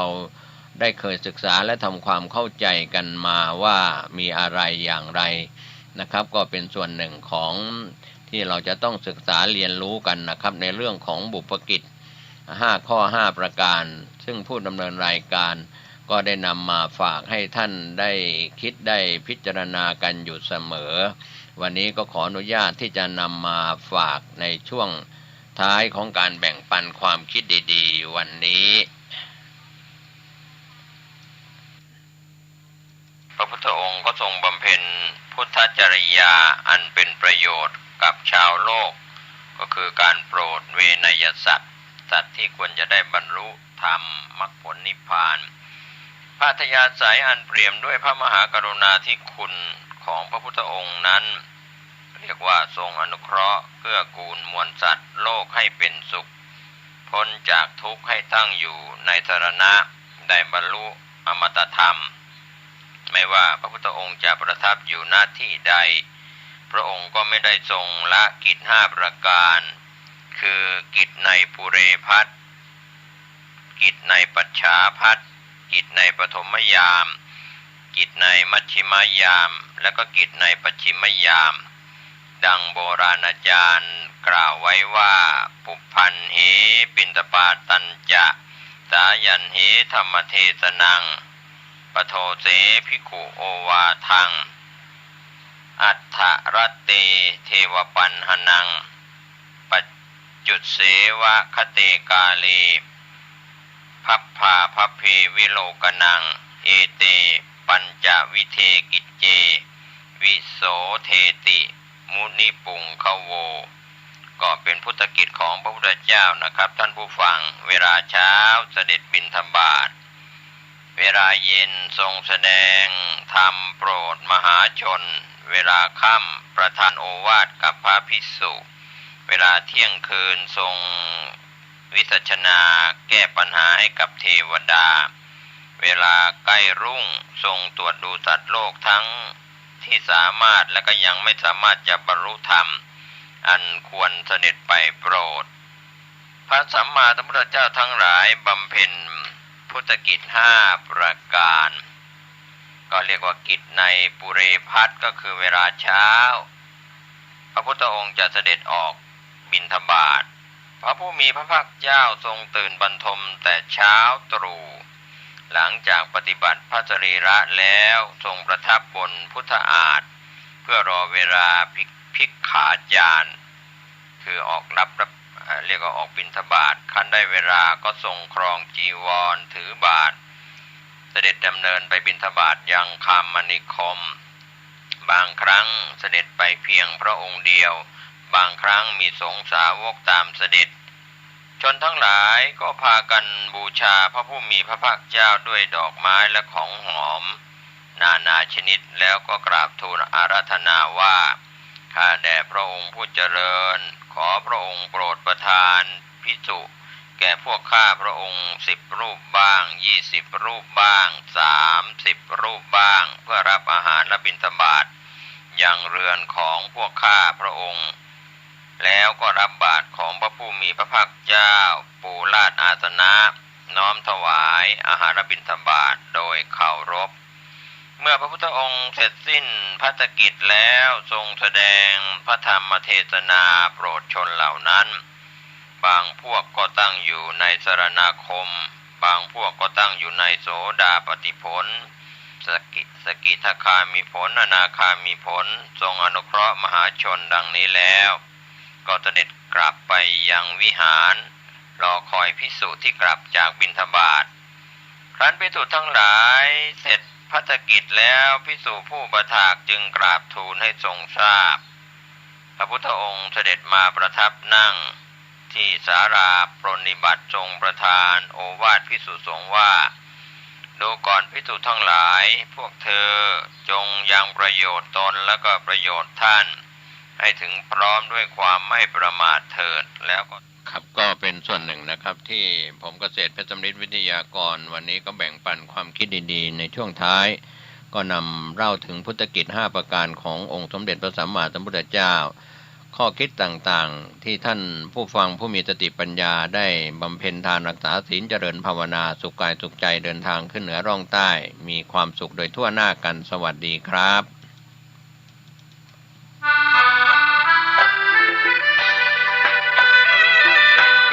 ข่าวสารเพื่อการประชาสัมพันธ์ขอเชิญชวนผู้ใจบุญร่วมบุญจัดซื้อที่ดินถวายวัดกู่มาปินร้าง300 ปีบ้านป่าขุยหมู่ที่3ตำบลสันปุเรยอำเภอดอยสะเก็ดจังหวัดเชียงใหม่เพื่อขยายพื้นที่วัดเพิ่มขึ้นเนื่องจากวัดมีพื้นที่น้อยจะทำการสร้างเป็นศาสนสถานที่ปฏิบัติธรรมสืบสานศาสนาต่อไปร่วมบุญได้ที่ธนาคารกรุงเทพเลขที่บัญชี772-015-2391ชื่อบัญชีวัดชัยสถานเพื่อบูรณะวัดกู่มาปินหรือติดต่อสอบถามร่วมทำบุญได้ที่พระครูประภัชชยคุณเจ้าคณะตำบลสันปุเรยเขต2วัดชัยสถานป่าเศร้าน้อย053114332หรือที่0876572458ก็เป็นการยกวัดร้างเป็นวัดที่มีพระสงฆ์อยู่ก็งานบุญงานกุศลนี้ถือว่าเป็นการยกวัดร้าง300 ปีให้เป็นวัดมีพระสงฆ์อยู่เชิญผู้ใจบุญได้ร่วมบุญร่วมกุศลในคราวครั้งนี้โดยพร้อมเพรียงกันร่วมบริจาคสมทบทุนธนาคารออมสินพัฒนาวัดบ้านเหล่าเลขที่บัญชี020-291-574034อานิสงส์การสร้างและซ่อมแซมห้องน้ำถวายวัดจะส่งผลคลายทุกข์คลายโศกปราศจากโรคภัยสุขภาพแข็งแรงปัญหาอุปสรรคในชีวิตจะคลี่คลายไปด้วยดีติดต่อสอบถามร่วมทำบุญได้ที่พระครูภาวนาโสภิตฝ่ายวิปัสสนาโทร0969525159ได้ทุกวันก็เป็นโครงการกองบุญปลดทุกข์ที่ทางวัดบ้านเหล่าพระเจ้าตาเขียวตำบลบ้านเรือนอำเภอป่าซางจังหวัดลำพูนเชิญชวนผู้ใจบุญร่วมสร้างบูรณะห้องน้ำจะได้อานิสงส์อย่างยิ่งใหญ่เชิญท่านร่วมบุญนี้โดยพร้อมเพรียงกันข่าวสารเพื่อการประชาสัมพันธ์ก็มีความสนใจที่จะจัดทำหนังสือชุดความรู้เรื่องพระพรหมมงคลฝ่ายวิปัสสนาทองสิริมังคโลสาธารณบุคคลคุณภาพกับการเผยแผ่พระพุทธศาสนาก็จะมีการจัดพิมพ์ 2,500 เล่มภาษาไทย 2,000 เล่มภาษาอังกฤษ500 เล่มท่านที่สนใจร่วมบุญบริจาคได้ที่บัญชีธนาคารกรุงไทยเลขที่บัญชี5111714383ชื่อบัญชีพระครูภาวนาโสภิตบุญญาวิสิทธิ์เมืองวงติดต่อสอบถามได้ที่พระครูภาวนาโสภิตฝ่ายปัจจนาด็อกเตอร์เจ้าอาวาสวัดบ้านเหล่าพระเจ้าตาเขียวอำเภอป่าซางโทร0969521159ได้ทุกวันข่าวสารเพื่อการประชาสัมพันธ์ประวัติการบูรณะฟื้นฟูวัดกู่มาปินร้างก็เป็นหนังสือที่วัดชัยสถานป่าเศร้าน้อยหมู่12ตำบลสันปุเรยอำเภอดอยสะเก็ดจังหวัดเชียงใหม่50220โทรศัพท์0876572276ลงวันที่1มีนาคมพุทธศักราช2565เรื่องประวัติการบูรณะพื้นที่วัดกู่มาปินวงเล็บ ร้างสิ่งที่ส่งมาด้วย1สำเนาโฉนดที่ดินนส4จเลขที่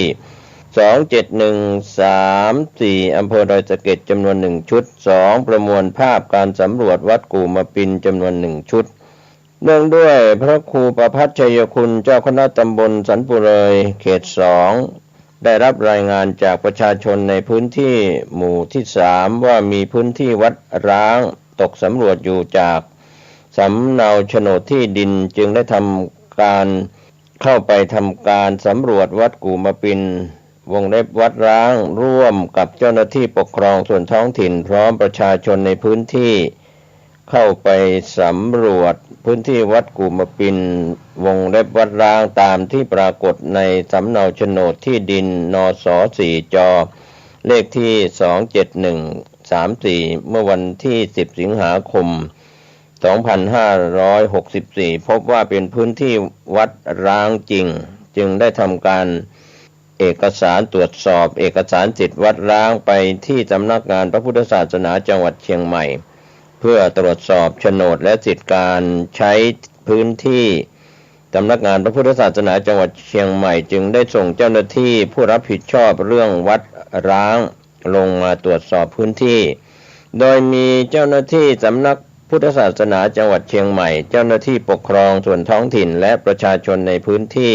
เข้าไปสำรวจพื้นที่วัดกู่มะปินวงเล็บร้างตามที่ปรากฏในสำเนาโฉนดที่ดินนส4จเลขที่27134เมื่อวันที่24สิงหาคม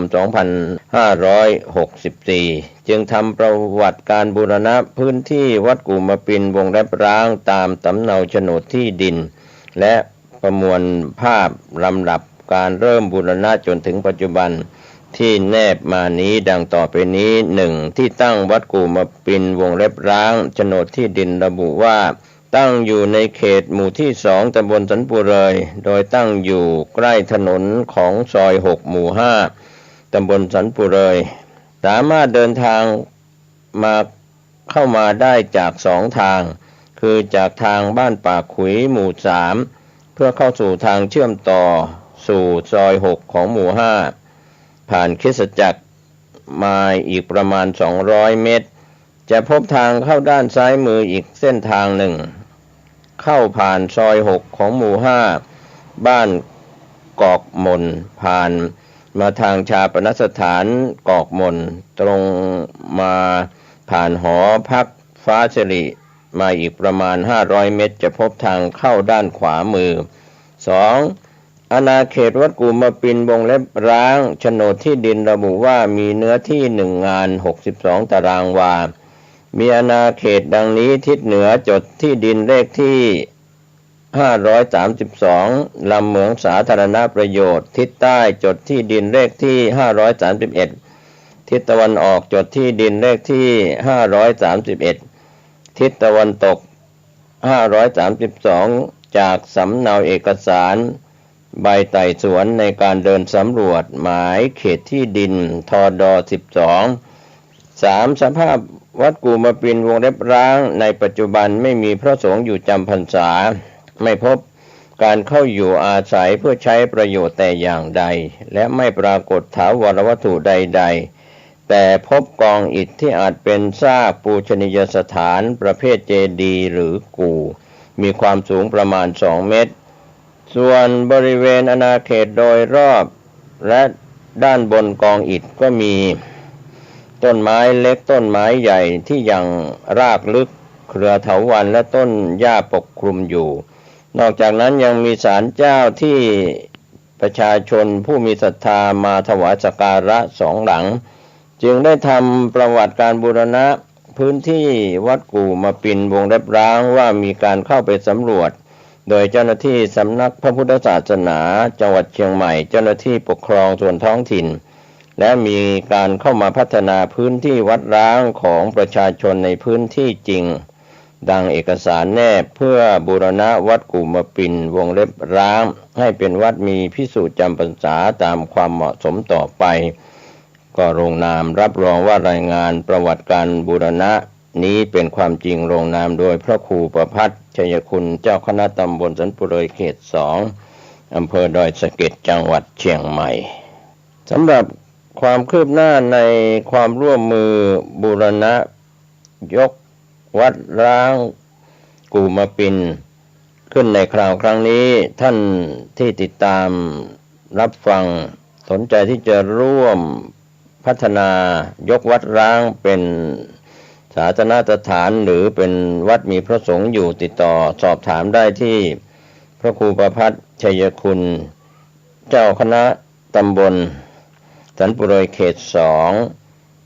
0876572458หรือหมายเลข0531143332ก็เป็นการที่จะได้ร่วมกันบูรณะยกวัดทั้งฝ่ายคณะสงฆ์ตำบลสันปุโรยและคณะสงฆ์อำเภอดอยสะเก็ดร่วมกับศรัทธาประชาชนโดยทั่วไปที่มีจิตศรัทธาจะได้ร่วมกันยกวัดร้างเป็นวัดมีพระสงฆ์อยู่ในโอกาสต่อไปผมเกษตรเพชรสำริดบรรณาธิการข่าวก้าวหน้านิวได้รับเอกสารเพื่อการประชาสัมพันธ์ในคราวครั้งนี้เชิญท่านร่วมบุญโดยพร้อมเพรียงกัน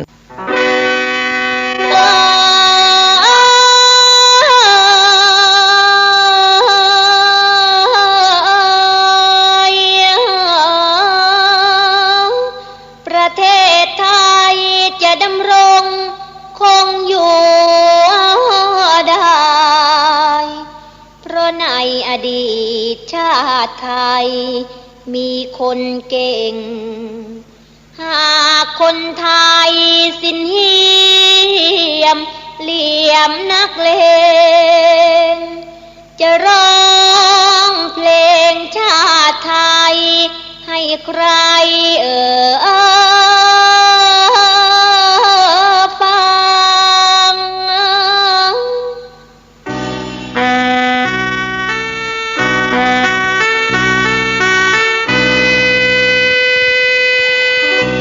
10 นิ้วน้อมคำนับลองกราบรานพี่น้องชาวบ้านที่รักสมัครหมายทั่วทั้งถิ่นควานทองเล่มของไทยจงร่วมใจสมานสมัครสามัคคีถึงเวลาแล้วเราชาวพุทธศาสตร์เป็นทายาทสืบสายในกรุงศรีเราคนไทยใจกล้าทั่วธานีมาสามัคคีหันหน้าเข้าหากันองค์พระบาทสมเด็จพระเจ้าอยู่หัวทรงลงหลักปักรั้วทั่วถิ่นฐานพระทรงเกรียงไกรกล้าปรีชาชาญตั้งปณิธานปกป้องเกิดพ้องไทยพระบารมีปกเกล้าเราทั้งชาติประวัติศาสตร์ต้องจารึกผนึกไว้สามัคคีอันล้ำเลิศเกิดจากใครแม้นมิใช่ทรงพระคุณการุณาเป็นขวานทองเล่มสุดท้ายที่ไทยหวัง14 ครั้งรอดมาได้เพราะไทยรักษาเอาชีวิตเขาแลกไว้จึงได้มาเป็นพื้นสุธาของท่านลูกหลานไทยเสียครั้งแรกก็มาจากแผนพังเขาเปลี่ยนชื่อเป็นปีนังจำได้ไหมนั่นแหละบินจากวานทองเล่มของไทย300 กว่าตารางไม้หลักฐานมีครั้งที่ 2เสียซ้ำยังจำได้เสียมฤทธิ์และถวายตะนาวสี2336โชคไม่ดีเสียเนื้อที่50,000 กว่าตารางกิโลครั้งที่ 3บรรทายมาศถูกตัดเขียนเขาเปลี่ยนมาเป็นหาเตียนตั้งชื่อใหม่2336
ยดฉั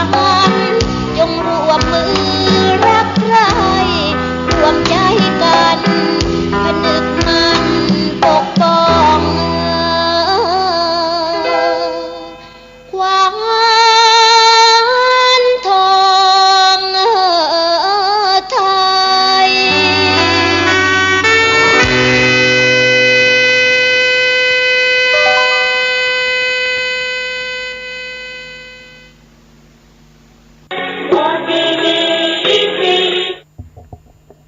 สวัสดีครับท่านผู้ฟังที่เคารพในส่วนของการนำเรื่องราวเกี่ยวกับพุทธกิจ45พรรษาของพระพุทธองค์นำเล่ามาถึงพรรษาที่เราได้รับรู้รับทราบกันไปแล้วนะครับเป็นเรื่องราวของการอยู่จำพรรษาที่19จาริกะบรรพต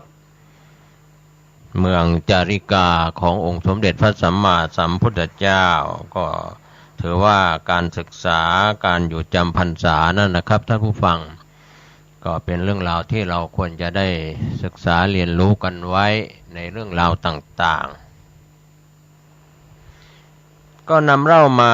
บ้างแล้วจนถึงพระศาสดาได้ตรัสกับพระอานนท์ถึงสันตติมหาอมาตย์แต่งกายด้วยอาภรณ์อันเลิศก็เสด็จมายังสำนักพระศาสดาส่วนบรรดาพวกมิจฉาทิฏฐิชนคิดว่าพระสมณโคดมย่อมดีแต่ปากนะครับเมื่อจะจับผิดพระสมณโคดมด้วยคำพูดเท็จพวกสัมมาทิฏฐิที่เห็นถูกต้องก็คิดว่าน่าอัศจรรย์พระพุทธเจ้าทั้งหลายมีอานุภาพมากวันนี้เราทั้งหลายจะได้เห็นอานุภาพแห่งพระพุทธองค์และการบรรลุธรรมของสันตติมหาอมาตย์นะครับก็นำเล่าจนถึงหญิงที่ได้รับพระราชทานมากำลังแสดงการฟ้อนแล้วก็ขับท่ามกลางที่เต้นรำก็ได้ทำการะตายลงด้วยโรคลมพิษเกิดขึ้นในท้องเพราะนางอดอาหารมา7 วันเพื่อรักษาสวดทรงให้งดงามมหาอมาตย์ถูกความโศกอย่างแรงกล้าครอบงำก็คิดแล้วว่าถ้าเว้นจากพระพุทธเจ้าจะไม่มีใครยังความโศกของเราให้หายได้ก็ไปสู่สำนักพระศาสดาเพื่อถวายบังคมแล้วกราบทูลเรื่องนั้นขอพระผู้มีพระภาคเจ้าจงทรงเป็นที่พึ่งของข้าพระองค์ด้วยเถิดนะครับก็พระศาสดาตรัสว่าอันที่จริงน้ำตาที่ไหลออกจากผู้ที่ร้องไห้ในเวลาที่หญิงนี้ตายมีมากกว่าน้ำในมหาสมุทรทั้ง4แล้วก็กล่าวว่ากิเลสเครื่องกังวลใจเครื่องกังวลใดๆมีอยู่ในเวลาการก่อนเธอจงยังกิเลสเครื่องเศร้าหมองเครื่องกังวลนั้นให้เหือดแห้งไป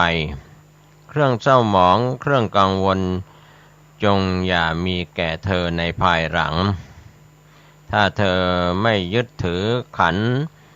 ทั้ง5จะเป็นผู้สงบระงับเที่ยวไปในเวลาจบพระคาถาสันตติมหาอมาตย์ก็ได้บรรลุพระอรหันต์พิจารณาอายุสังขารของตนทราบแล้วจึงกราบทูลลานิพพาน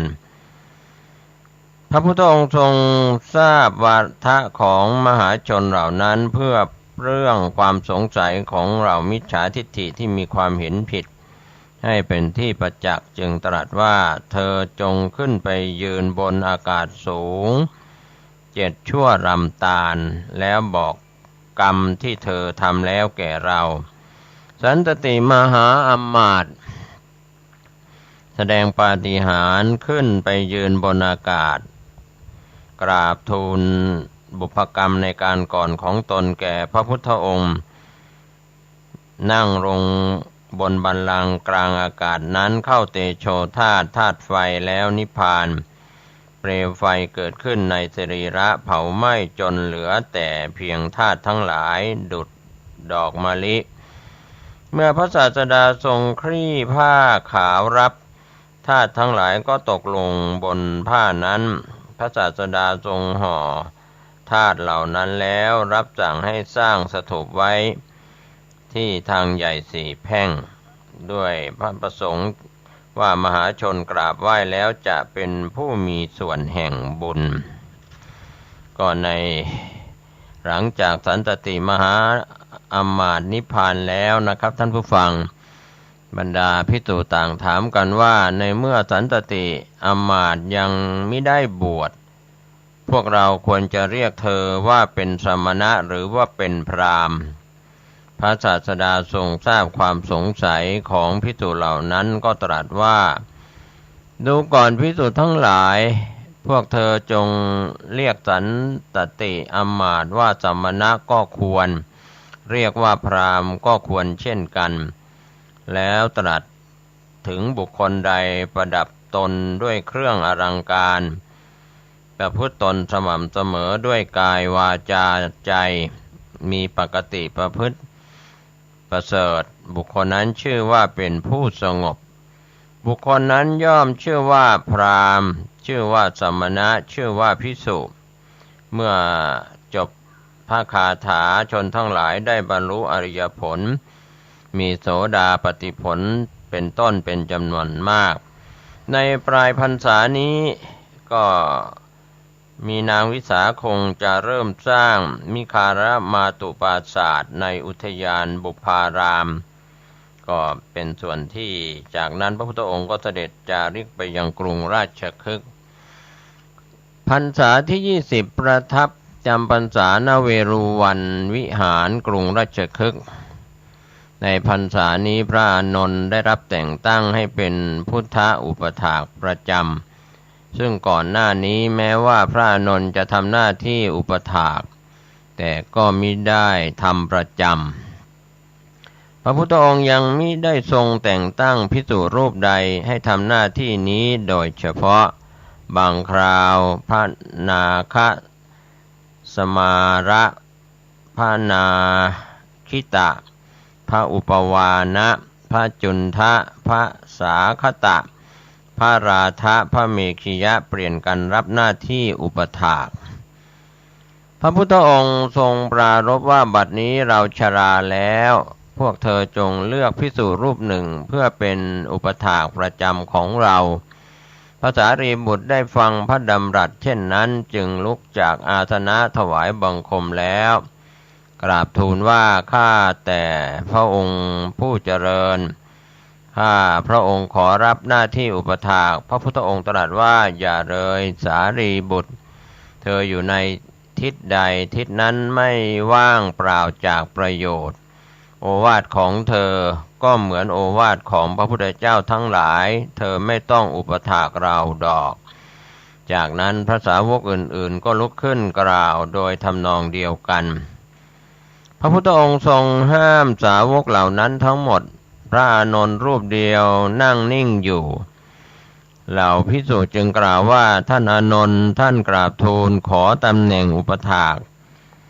แก่พระพุทธองค์เถิดพระอานนท์จึงกราบทูลขอพร8ประการดังนี้พรที่เป็นข้อห้าม4ประการก็คือจะไม่ประทานจีวรที่พระองค์ทรงได้มาแก่ข้าพระองค์จะไม่ประทานบิณฑบาตแก่ข้าพระองค์จะไม่ประทานให้ข้าพระองค์อยู่ร่วมในพระคันธกุฎีจะไม่ทรงพาข้าพระองค์ไปยังที่รับนิมนต์ไว้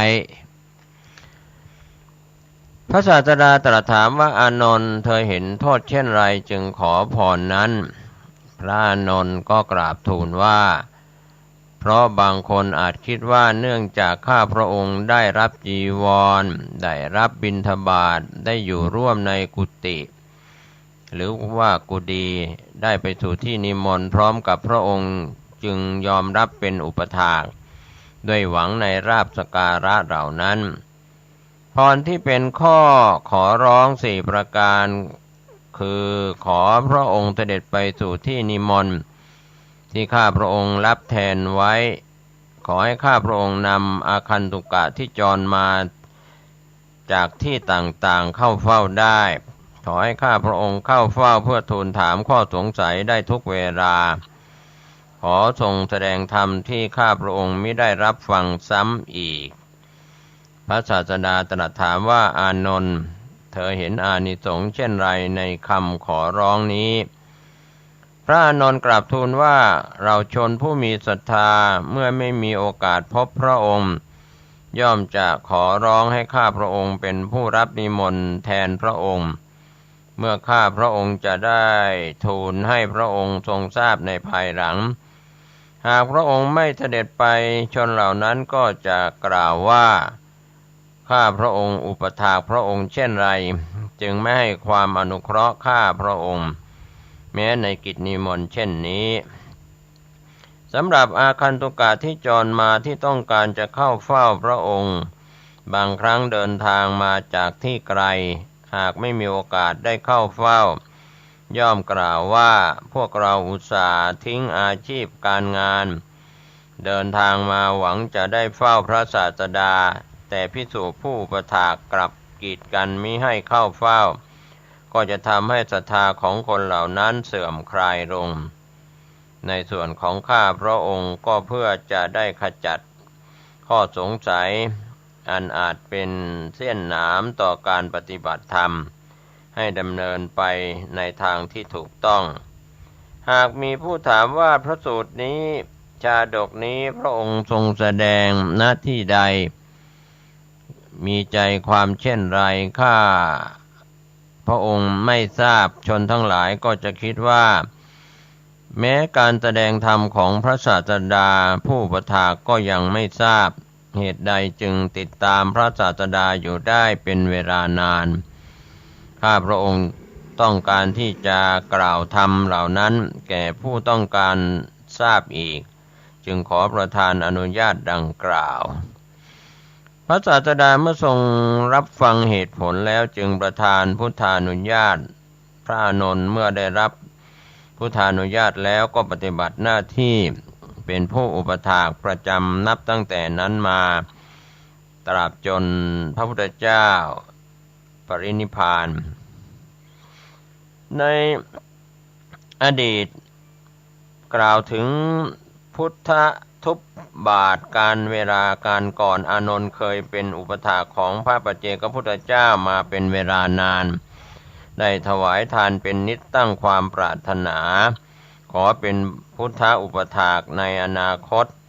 จนกระทั่งไปบังเกิดในสวรรค์ชั้นดุสิตพร้อมศาสดาของเราพระองค์นี้จุติตายจากสวรรค์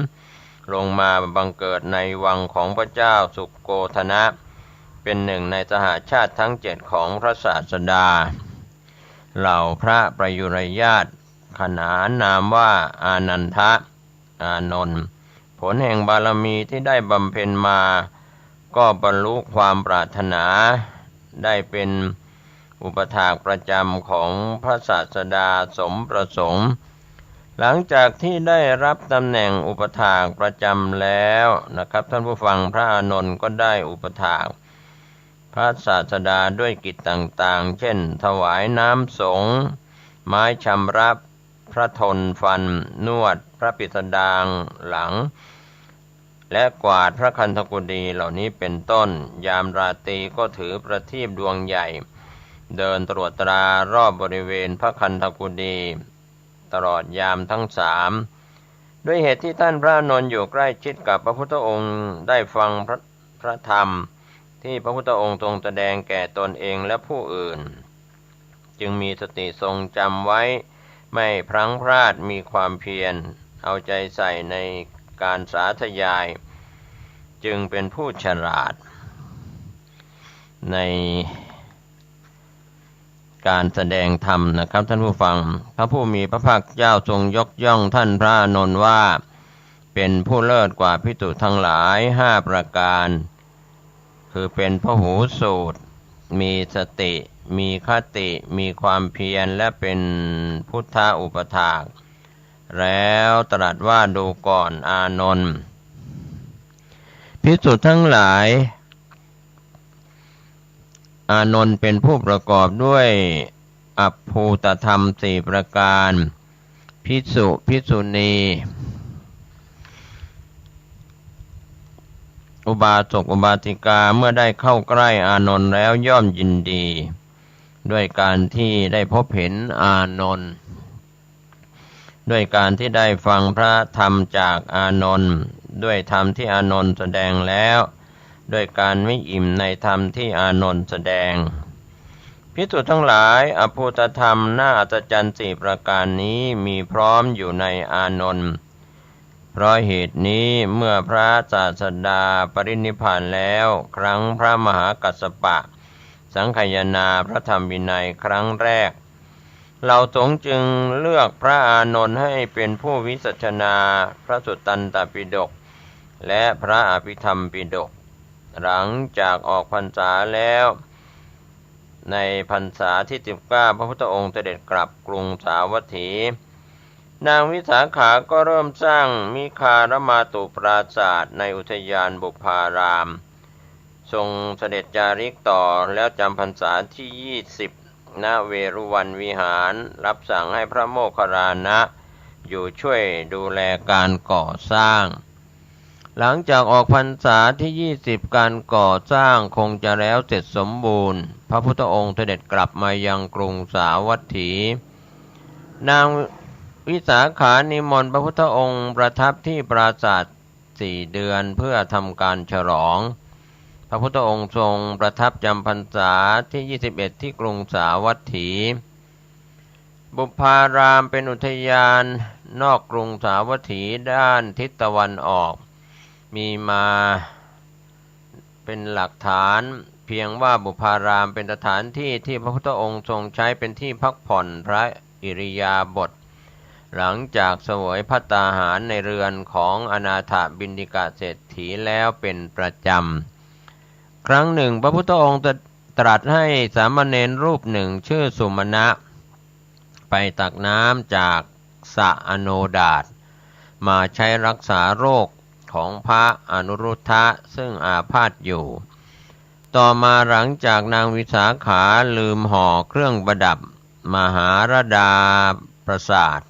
ไว้ในพระเชตวันวิหารและทราบว่าพระอานนท์จับต้องห่อเครื่องประดับเนื่องจากพระอานนท์มีหน้าที่เก็บรักษาไว้จนกว่าผู้เป็นเจ้าของจะมารับคืนนางจึงไม่ยอมนำเครื่องประดับนั้นมาใช้อีกด้วยความเคารพนางได้ประกาศขายแต่ไม่มีผู้ใดสามารถจะซื้อได้นางจึงซื้อคืนเองด้วยเงิน9 โกฏแล้วก็นำเงินจำนวนนั้นไปซื้อที่ส่วนหนึ่งของอุทยานบุพารามเพื่อสร้างปราสาทสำหรับเป็นที่พักของสงฆ์ตามคำแนะนำของพระพุทธองค์มิคารมาตุปราสาทนั้นเป็นปราสาทที่นางวิสาขาสร้างถวายด้วยเงินอีกจำนวน9 โกฏขณะอยู่ในระหว่างก่อสร้างพระพุทธองค์ก็ตรัสให้พระโมคคัลลานะและภิกษุอีก500 รูปเป็นผู้ให้คำแนะนำลักษณะเป็นปราสาท2 ชั้นมีห้องพำนักชั้นละ500 ห้องบนหลังคาปราสาทสร้างที่เก็บน้ำทำด้วยทองคำแท่งจุน้ำได้60 ถังเมื่อปราสาทแล้วเสร็จนางก็ทำการฉลองสิ้นเงินอีก9 โกฏครับก็เป็นเรื่องที่นางวิสาขาสร้างมิคารมาตุปราสาทก็กล่าวระยะเวลาในพรรษาที่5ที่พระพุทธองค์เสด็จไปพัทยานครแคว้นอังคะเพื่อโปรดตระกูลของนางให้ได้บรรลุโสดาบันและโปรดพัทธชิหลานชายเมนทกะเศรษฐีให้บรรลุอรหัตนั้นนางวิสาขาในสมัยนั้นมีอายุเพียง7 ขวบจากนั้นก็มีครอบครัวของนางอันมีถนนชัยเศรษฐีผู้เป็นพ่อนางสุมาณาเทวีมารดาผู้เป็นแม่แล้วก็ตัวนางพร้อมเหล่าบริวารก็ย้ายหลักแหล่งมาพำนักณเมืองสาเกต ตามพระประสงค์ของพระเจ้าประเสนที่โกศลราชาแห่งแคว้นโกศลต่อมาเมื่อนางมีอายุ16 ปีจึงมีครอบครัวหลังจากนางมีบุตรแล้วขณะไปฟังพระธรรมเทศนาที่พระเชตวันวิหารนางก็ลืมเครื่องประดับมหาราดาปราสาทไว้ในวิหารแสดงว่าอย่างน้อยในเวลานั้นนางคงมีอายุประมาณ21 ปีแล้ว14 ปีให้หลังนะครับท่านผู้ฟังจากวันที่นางบรรลุโสดาบันนางจึงเริ่มก่อสร้างปราสาทก็คาดว่าอยู่ระหว่างพรรษาที่19ถึง20นะครับส่วนพุทธกิจสถานที่ประทับจำพรรษาที่21ถึง45นั่นนะครับท่านผู้ฟังถ้าเราศึกษากันพรรษาที่1ถึง20พระพุทธองค์มิได้ประทับอยู่ณสถานที่แห่งใดแห่งหนึ่งเป็นประจำโดยทรงทราบว่าผู้ใดมีอุปนิสัยที่จะบรรลุมรรคผลแม้จะอยู่ในที่แสนไกลทุรกันดารหรือต้องประสบกับอุปสรรคเพียงไรพระองค์ก็จะเสด็จไปเพื่ออนุเคราะห์เกื้อกูลแก่บรรดาชนเหล่านั้นให้พ้นจากทุกภัยทั้งปวงพระพุทธกิจของพระพุทธองค์ไม่เลือกบุคคลไม่เลือกเวลาไม่เลือกโอกาสและไม่เลือกสถานที่ดังนั้นระหว่างพรรษาที่21ถึง44ประทับอยู่เป็นประจำณกรุงสาวัตถีระหว่างพระเชตวันมหาวิหารและมิคารมาตุปราสาทสลับกันแต่มิได้ระบุว่าพรรษาใดประทับที่พระเชตวันมหาวิหารและพรรษาใดประทับที่มิคารมาตุปราสาทในอุทยานบุพารามหลังจากออกพรรษาแล้วพระพุทธองค์ก็ยังเสด็จจาริกไปยังคามนิคมต่างๆเพื่อโปรดเวนยสัตว์อยู่เช่นเดิมเช่นเสด็จไปยังกรุงโกสัมพีอาตุมาจำปาเวสาลีนารันทาและก็พัทธิยะและตามชนบทแถบเชิงเขาหิมาลัยครั้นเวลาใกล้เข้าพรรษาเสด็จกลับมาประทับจำพรรษาณกรุงสาวัตถีพระอรหันตสัมมาสัมพุทธเจ้าไม่ว่าจะเสด็จไปณที่แห่งใดก็ทรงประกอบเวนยสัตว์เหล่านั้นไว้ด้วยศีลสมาธิปัญญาและอริยมรรคมีโสดาปัตติผลเป็นต้นดังนั้นมิคารมาตุปราสาทที่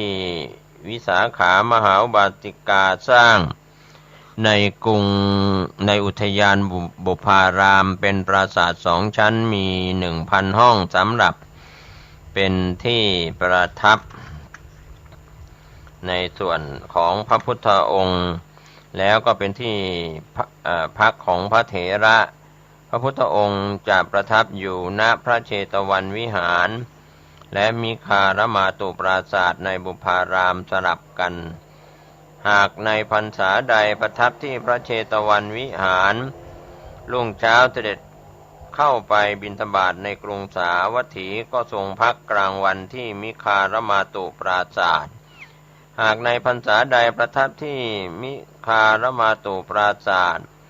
รุ่งเช้าก็เสด็จเข้าไปบิณฑบาตในกรุงสาวัตถีก็ทรงพักกลางวันที่พระเชตวันวิหารเหตุที่พระพุทธองค์ทรงประทับที่กรุงสาวัตถีแคว้นโกศลนานที่สุดในการบำเพ็ญพระพุทธกิจเพราะสาวัตถีเป็นเมืองสงบสุขเจริญมั่งคั่งภิกษาหารอุดมสมบูรณ์มีไพศาลที่เหมาะแก่การบำเพ็ญสมณธรรมทั้งยังมีพระราชาพระเจ้าประเสนที่โกศลซึ่งเลื่อมใสในพระพุทธศาสนาเคารพนอบน้อมในพระพุทธองค์อย่างไม่มีผู้ใดเสมอมีตระกูลอุบาสกอุบาสิกาผู้มีศรัทธาในพระรัตนตรัยเช่นตระกูลของอนาถบิณฑิกาเศรษฐีตระกูลของวิสาขามหาอุบาสิกาที่คอยใส่ใจดูแลอุปถากพระสัมมาสัมพุทธเจ้าและพระภิกษุสงฆ์อย่างยอดเยี่ยมตระกูลทั้งสองย่อมไปสู่ที่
อย่าย่อ10 นิ้วยกปะนมก่อน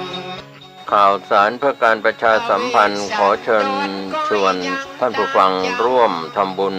และรับฟังเทศน์มหาชาติเวสสันดรชาดกณวิหารวัดเจ็ดลินถนนพระปกเกล้าตำบลพระสิงห์อำเภอเมืองเชียงใหม่จังหวัดเชียงใหม่ระหว่างวันที่9ถึง11ธันวาคมพุทธศักราช2565 10ธันวาคมเริ่มเวลา 8 นาฬิกาถึง 18 นาฬิกา 11 ธันวาคมเริ่มเวลา 8 นาฬิกาถึง 18 นาฬิกาเทศน์มหาชาติร่วมทำบุญเวสสันดรชาดก9ถึง11 ธันวาคมนี้ได้บุญได้กุศลจากการฟังเทศน์มหาชาติเวสสันดรชาดกโดยพร้อมเพรียงกันดาพุทธนีแม่เจ้าปัญญาสนใจเอาจ้างนอนเจ้า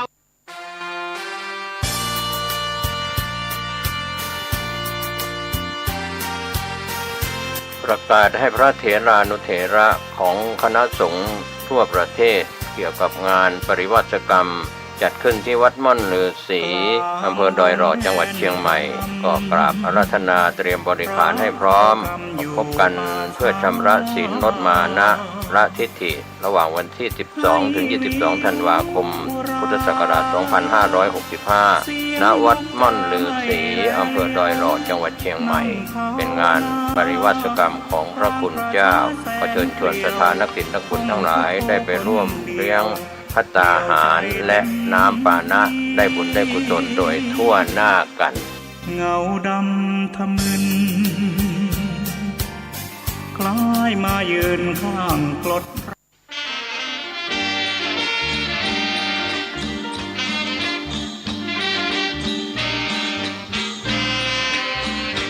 กสิก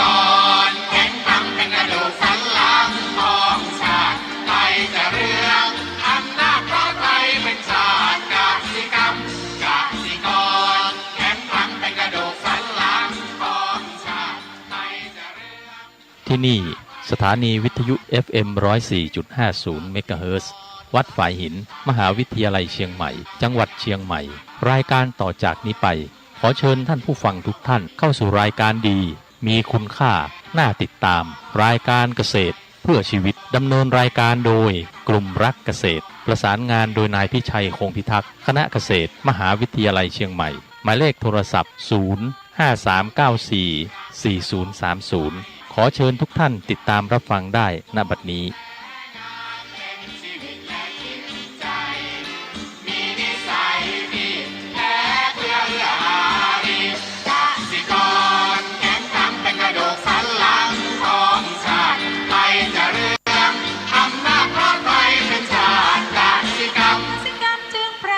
เป็นหลักมันอาชีพสำคัญผู้ไทยที่ไรสีใครจะเก็บไทยจะแข็งแรงทวี สวัสดีครับท่านผู้ฟังพบกับรายการเกษตรเพื่อชีวิตสำหรับวันนี้เสนอเรื่องตลาดนำนวัตกรรมเสริมเพิ่มกำไรก่อนเข้าสู่รายการก็มีข้อคิดมาฝากท่านผู้ฟังหัวข้อจากหนังสือพจนานุกรมพุทธศาสตร์ฉบับประมวลศัพท์เรียบเรียงโดยพระเทพเวทีประยุทธ์โตมหาจุฬาลงกรณราชวิทยาลัยพิมพ์เผยแพร่ปี2533หัวข้อธรรมะวันนี้คือปาริสุทธิศีลคำว่าปาริสุทธิศีลก็คือศีลเป็นเครื่องทำให้บริสุทธิ์ศีลเป็นเหตุให้บริสุทธิ์หรือความประพฤติบริสุทธิ์ที่จัดเป็นศีลมี4อย่างคือ 1. ปาติโมกขสังวรศีลคือสำรวมในพระปาติโมกข์ทีนี้พระปาติโมกข์คืออะไรพระปาติโมกข์ก็คือสำรวมในพระปาติโมกข์คือเว้นข้อที่พระพุทธเจ้าห้ามทำตามข้อที่พระพุทธองค์อนุญาตนะ 2. อินทรียสังวรศีลสำรวมอินทรีย์6คือตาหูจมูกลิ้นกายใจ 3. อาชีวปาริสุทธิศีล คือเลี้ยงชีพโดยทางที่ชอบ 4. ปัจจัยสันนิสิตศีลคือพิจารณาก่อนจึงบริโภค ปัจจัย 4 คือจีวร บิณฑบาต เสนาสนะและเภสัชอันนี้พูดถึงบริสุทธิศีลศีลเป็นเครื่องทำให้บริสุทธิ์นะศีลเป็นเหตุให้บริสุทธิ์หรือความประพฤติบริสุทธิ์ที่จัดไว้เป็นศีลอันนี้ก็เป็นข้อที่พระองค์ทรงบัญญัติไว้นะทีนี้สำหรับฆราวาสก็นำมาใช้ได้ถ้าเรามีการพิจารณาหลักการที่ถึงคือสำรวมในสิ่งที่พระองค์ทรงห้ามแล้วก็ปฏิบัติในสิ่งที่พระองค์ทรงอนุญาตนะสำรวมอินทรีย์ก็ใช้ได้ตาหูหรือจมูกลิ้นกายใจของเรานั้นก็ต้องรู้จักสำรวมรู้จักรับรู้จักปฏิเสธในสิ่งที่มันเข้ามาทางอารมณ์ของเรานี่แหละมันเกิดขึ้นจากตาหูจมูกลิ้นกายใจของเราแล้วก็ทำเลี้ยงชีพโดยทางที่ชอบนะที่ชอบในที่นี้ถูกต้องตามหลักธรรมนะแล้วก็เรื่องของพิจารณาก่อนจึงบริโภคปัจจัยอันนี้ก็ใช้ได้เพราะว่าเรากินอาหารนะใส่เสื้อผ้าแล้วก็ใช้ยาต่างๆก็มีการที่เรียกว่าพิจารณาเสียก่อนจึงบริโภคนะคือรับเข้าไปเนี่ยมันต้องพิจารณาถ้าไม่พิจารณาเนี่ยบางทีมันมากเกินไปมันน้อยเกินไปไม่เหมาะสมก็ทำให้เกิดปัญหาเกิดขึ้นอันนี้ก็เรียกว่าปาริสุทธิศีลศีลทำให้บริสุทธิ์นะเราอยากเป็นคนบริสุทธิ์ก็ต้องประพฤติตามหลักศีลธรรมที่พระองค์ทรงบอกไว้ให้เราทำนี่แหละนะก็มีเท่านี้จริงๆแล้วถ้าคนเราอยากจะมีความสุขเขาเรียกว่าปฏิบัติตามที่พระองค์ทรงห้ามอะไรห้ามก็หยุดปฏิบัติอะไรที่พระองค์ทรงอนุญาตเราก็ปฏิบัติก็ทำให้เรานั้นไม่คือปฏิบัติไม่ผิดนั่นเองใช้ได้กับทุกคนทุกระดับนะเข้ามาฝากไว้เป็นข้อคิดวันนี้มาพูดถึงเรื่องของคำสั้นๆนะคือตลาดนำนวัตกรรมเสริมเพิ่มกำไรนะก็เป็นข้อสั้นๆที่ให้ข้อคิดสำหรับเกษตรกรแล้วเรื่องของผู้ประกอบการเกษตรแล้วก็การประกอบอาชีพต่างๆก็ตามนะก็สามารถใช้แนวทางปฏิบัตินะตามข้อคิดต่างๆนะโดยเฉพาะอย่างยิ่งเกษตรของเรานะทีนี้คำว่าตลาดนำคืออะไรคำว่าตลาดนะคือว่าที่ชุมนุมเพื่อการซื้อของของทุกอย่างนะแล้วก็หรือสถานที่ซึ่งปกติจัดให้ผู้ค้าและผู้ใช้นะเป็นที่ชุมชนเพื่อการจำหน่ายสินค้าอันนี้คือตลาดนี้นำเนี่ยก็หมายความว่าเป็นคำกริยาว่าไปข้างหน้านะออกข้างหน้าเริ่มต้นเนี่ยนะโดยมีผู้อื่นหรือสิ่งอื่นนะตามหรือทำตามนะอันนี้คือตลาดนำเราทำอะไรต่างๆก็จะมีดูทิศทางว่าตลาดทิศทางเป็นยังไงนำอย่างไรนะอันนี้คือความหมายตลาดนำแล้วคำว่านวัตกรรมคืออะไรคำว่านวะแปลว่าใหม่กรรมคือการกระทำทีนี้นวัตกรรมเนี่ยคือรวมความก็คือว่าการที่นำเอาความรู้จากการวิจัยเอามาใช้นะเขาเรียกสร้างนวัตกรรมที่เกิดขึ้นทีนี้คำว่าเสริมนี่คือว่าการเป็นคำกริยาว่าเพิ่มหรือต่อเติมหรือหนุนเราทำอะไรแล้วแต่ถ้าเรามีนวัตกรรมเนี่ยหรือมีการวิจัยรองรับเนี่ยมันทำให้เรานั้นปฏิบัติตามด้วยความมั่นใจว่าทำแล้วได้ผลแน่นอนเพราะว่ามีการวิจัยมาแล้วเนี่ยบางทีเราทำเนี่ยถ้าเราไม่รู้จักใช้หลักการในการที่วิจัยรองรับเนี่ยมันทำให้เกิดความผิดพลาดได้ง่ายนะเราต้องพิจารณาว่าเฮ้ยยุคใหม่ๆมันมีอะไรที่มันนวัตกรรมใหม่ๆมาเอามาใช้สิไม่ใช่ว่านั่งยังนึกถึงสมัยก่อนนะท่านผู้ฟัง เคยเรียนลูกคิดเลขเนาะก่อนก็เวลาคิดเลขก็ใช้ตัวเลขคูณไปคูณมาใช่ไหมเราก็ทำเขียนบนกระดาษแต่ยุคหนึ่งที่มีจีนก็ใช้เนี่ยคือเครื่องคิดเลขคือเรื่องของลูกคิดบวกลบคูณหาร มันก็ดีนะท่านผู้ฟังมาดูแล้วมันเขาเรียกว่ามันไม่สมัยก็ไม่ทันสมัยก็ตามแต่มันยังใช้ได้ง่ายๆนะอีกทันสมัยตอนมาก็คือเรื่องของใช้เครื่องคิดเลขขึ้นมาคิดแทนนะอันนี้คือมันเครื่องคิดเลขคิดแทนนะก็มีการพัฒนาวงจรทางอิเล็กทรอนิกส์เพื่อการคิดเลขนี้ทันสมัยเข้ามาอีกก็สามารถที่พัฒนาการไปอยู่ในคอมพิวเตอร์นะการคิดอยู่ในคอมพิวเตอร์การคิดอยู่ในมือถือหรือสมาร์ทโฟนก็สามารถคิดได้โดยมีโปรแกรมซึ่งเป็นตัวที่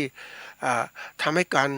เดินทางข้อมูลเนี่ยมันเป็นไปออกในทางทิศทางของเครื่องคิดเลขอันนี้ก็ตัวอย่างหนึ่งมันพัฒนาไปไกลมากเพราะฉะนั้นการที่เราจะมานั่งซื้อขายสินค้าโดยการใช้เครื่องธรรมดานะหรือว่าคิดธรรมดามันไม่ทันแล้วเดี๋ยวนี้ต้องมีเขาเรียกอะไรมีการใช้เครื่องคิดเลขมีการจดบันทึกมีอะไรต่างๆเยอะแยะเดี๋ยวนี้ทันสมัยมากขึ้นนะทีนี้นวัตกรรมมันช่วยประโยชน์ได้มากมายนะท่านผู้ฟังมันจะช่วยลดระยะเวลาเกิดความสะดวกการใช้ประหยัดต้นทุนต่างๆนะทีนี้เพิ่มกำไรเนี่ยคำว่าเพิ่มกำไรเนี่ยความหมายของเป็นคำว่าเพิ่มก็คือเป็นคำกริยาทำให้มากขึ้นเราจะเพิ่มกำไรนะให้มากขึ้นนะกำไรคืออะไรก็คือผลที่ได้เกินจากต้นทุนที่ลงไปกำไรคือผลที่ได้เกินจากต้นทุนที่ลงไปถ้าเราคิดง่ายๆก็คือว่าก็รายรับลบด้วยต้นทุนนั่นก็คือกำไรมันถ้าเมื่อต้นรายรับมากกว่าต้นทุนก็คือกำไรถ้ารายรับต่ำกว่าต้นทุนก็คือขาดทุนนะอันนี้เวลาทำการเกษตรต่างๆต้องคิดแหละยุคใหม่ๆนี้คิดกันมากเลยท่านผู้ฟังอาจจะลงทุนทำอะไรดีคิดอย่างนี้เพราะว่าต้องคิดพิจารณาทั้งหมดนะไม่ใช่ว่าเฮ้ยจะทำโดยการที่เรานั้นมองไปอยากจะทำนะอยากจะทำไปแล้วได้อะไรถ้าเราไม่คิดถึงกำไรในแง่ธุรกิจต้องกำไรนะแล้วก็กำไรทำยังไงนะก็ต้องมาดูทีละตัวตลาดเป็นยังไงนะมันมีทิศทางไหมนะแล้วก็เพิ่มนวัตกรรมอย่างไรให้มันลดต้นทุนหรือเพิ่มปริมาณผลผลิตอย่างไรแล้วก็จะจำหน่ายที่ไหนทำกำไรเพิ่มกำไรยังไงมันคิดรอบคอบมากเลยได้หลายตัวเกิดขึ้นในสมัยก่อนนะจริงๆแล้วตัวนี้ต้องไล่นิดนึงว่าอย่างสมัยก่อนการประกอบการทำเกษตรเหล่านั้นทำเพื่อกินเพื่อใช้เราไม่ได้ต่อใครอยู่ในชนบทเราก็กินผลิตออกมาก็กินก็ใช้แล้วก็แจกเพื่อนบ้านนี่คือการในสังคมเกษตรที่มีอยู่เนี่ยดั้งเดิมอย่างนั้นทีนี้เมื่อสังคมเกษตรพัฒนาไปมากขึ้นก็กินทำให้กินแล้วก็ขายในหมู่บ้านนะอันนี้พัฒนาที่ขั้นหนึ่งแล้วก็ขายในหมู่บ้านขายตักออกนอกหมู่บ้านอีก ทีนี้เมื่อการขายมันดีขึ้นเพราะนั้นจำเป็นอย่างยิ่งที่ต้องมีการมุ่งกันผลิตโดยตรงเลยผลิตเพื่อขายเลยเพราะว่ามันจะมีผลิตเพื่อกินมันก็คุณภาพสินค้าระดับหนึ่งนะแต่ผลิตเพื่อขายคุณภาพสินค้าจะสูงขึ้นเพราะว่าผู้บริโภคต้องการสินค้าเขาเรียกคุณภาพสูงนะแตกต่างที่เรากินปกติเนี่ยเราปลูกผักนะเราก็กินได้ทั้งบางทีมีตัวหนอนบ้างอะไรบ้างขอมันมีเพราะเราทำเองเนี่ยเราก็กินได้ไม่เป็นปัญหาหนอนจะจอบบ้างอะไรบ้างกินได้แต่ถ้าผลิตเพื่อขายปุ๊บเนี่ยไม่ได้แล้วเราต้องพิถีพิถันเกิดขึ้นเพราะนั้นเมื่อมีการผลิตเพื่อขายแล้วมันก็เกิดการพัฒนาเกิดขึ้นเพราะนั้นผู้ผลิตหรือเกษตรกรก็จะผลิตสินค้ามุ่งเพื่อขายอย่างเดียว เพื่อขายเอาเงินมาเพื่อซื้อสินค้าที่เราใช้ในชีวิตประจำวันปัจจัย4ต่างๆเราซื้อมานะเราซื้อพวกนี้มากินเพราะนั้นบางทีการที่เราไปมุ่งถึงการผลิตเพื่อขายนั้นมันเข้าระดับที่เราพัฒนาการสูงขึ้นแล้วเราไม่ใช่ว่าทำง่ายๆทำสบายๆเดี๋ยวนี้มันต้องมีกระบวนการพัฒนาการผลิตที่ทันสมัยมากขึ้นนะสมัยก่อนเนี่ยเราผลิตเพื่อกินเราก็ไม่ได้สนใจอะไรก็ปลูกผักปลูกอะไรกินไปอย่างเงี้ยนะแต่ผลิตเพื่อขายไม่ได้ละมันต้องมีวิธีการให้ทำให้ได้ปริมาณที่มากคุณภาพดีมีการใช้ปุ๋ยยาฆ่าแมลงเพิ่มขึ้นนะระบบการจัดการทันสมัยมากขึ้นนะเพื่อเราจะได้ขายได้มีปริมาณขายได้มากขึ้น นะอันนี้คือตัวอย่างที่มีการพัฒนาเกิดขึ้นเพราะฉะนั้นไอ้การผลิตเพื่อตลาดนำนี่แน่นอนในยุคใหม่ๆเนี่ยนะก็การผลิตสินค้าการอะไรต่างๆเนี่ยมองตลาดเป็นตัวนำนะท่านผู้ฟังเราต้องคิดนะว่า มันยุคใหม่ๆเนี่ยมันมองเห็นถ้าเรามองเห็นต้องห่วงโซ่เลยมันห่วงโซ่สุดท้ายเนี่ยคือการตลาดซึ่งถึงผู้บริโภคเพราะนั้นเราผลิตอะไรก็ตามเนี่ยถ้าเราไม่ห่วงไม่ดูถึงผู้บริโภคเราผลิตก็ขายไม่ได้ยุคใหม่เป็นอย่างนั้นจริงๆแล้วทำไงสินค้าจะสู่ผู้บริโภคให้เขากินได้หรือใช้ได้เพราะนั้นต้องมีกระบวนการผลิตที่มี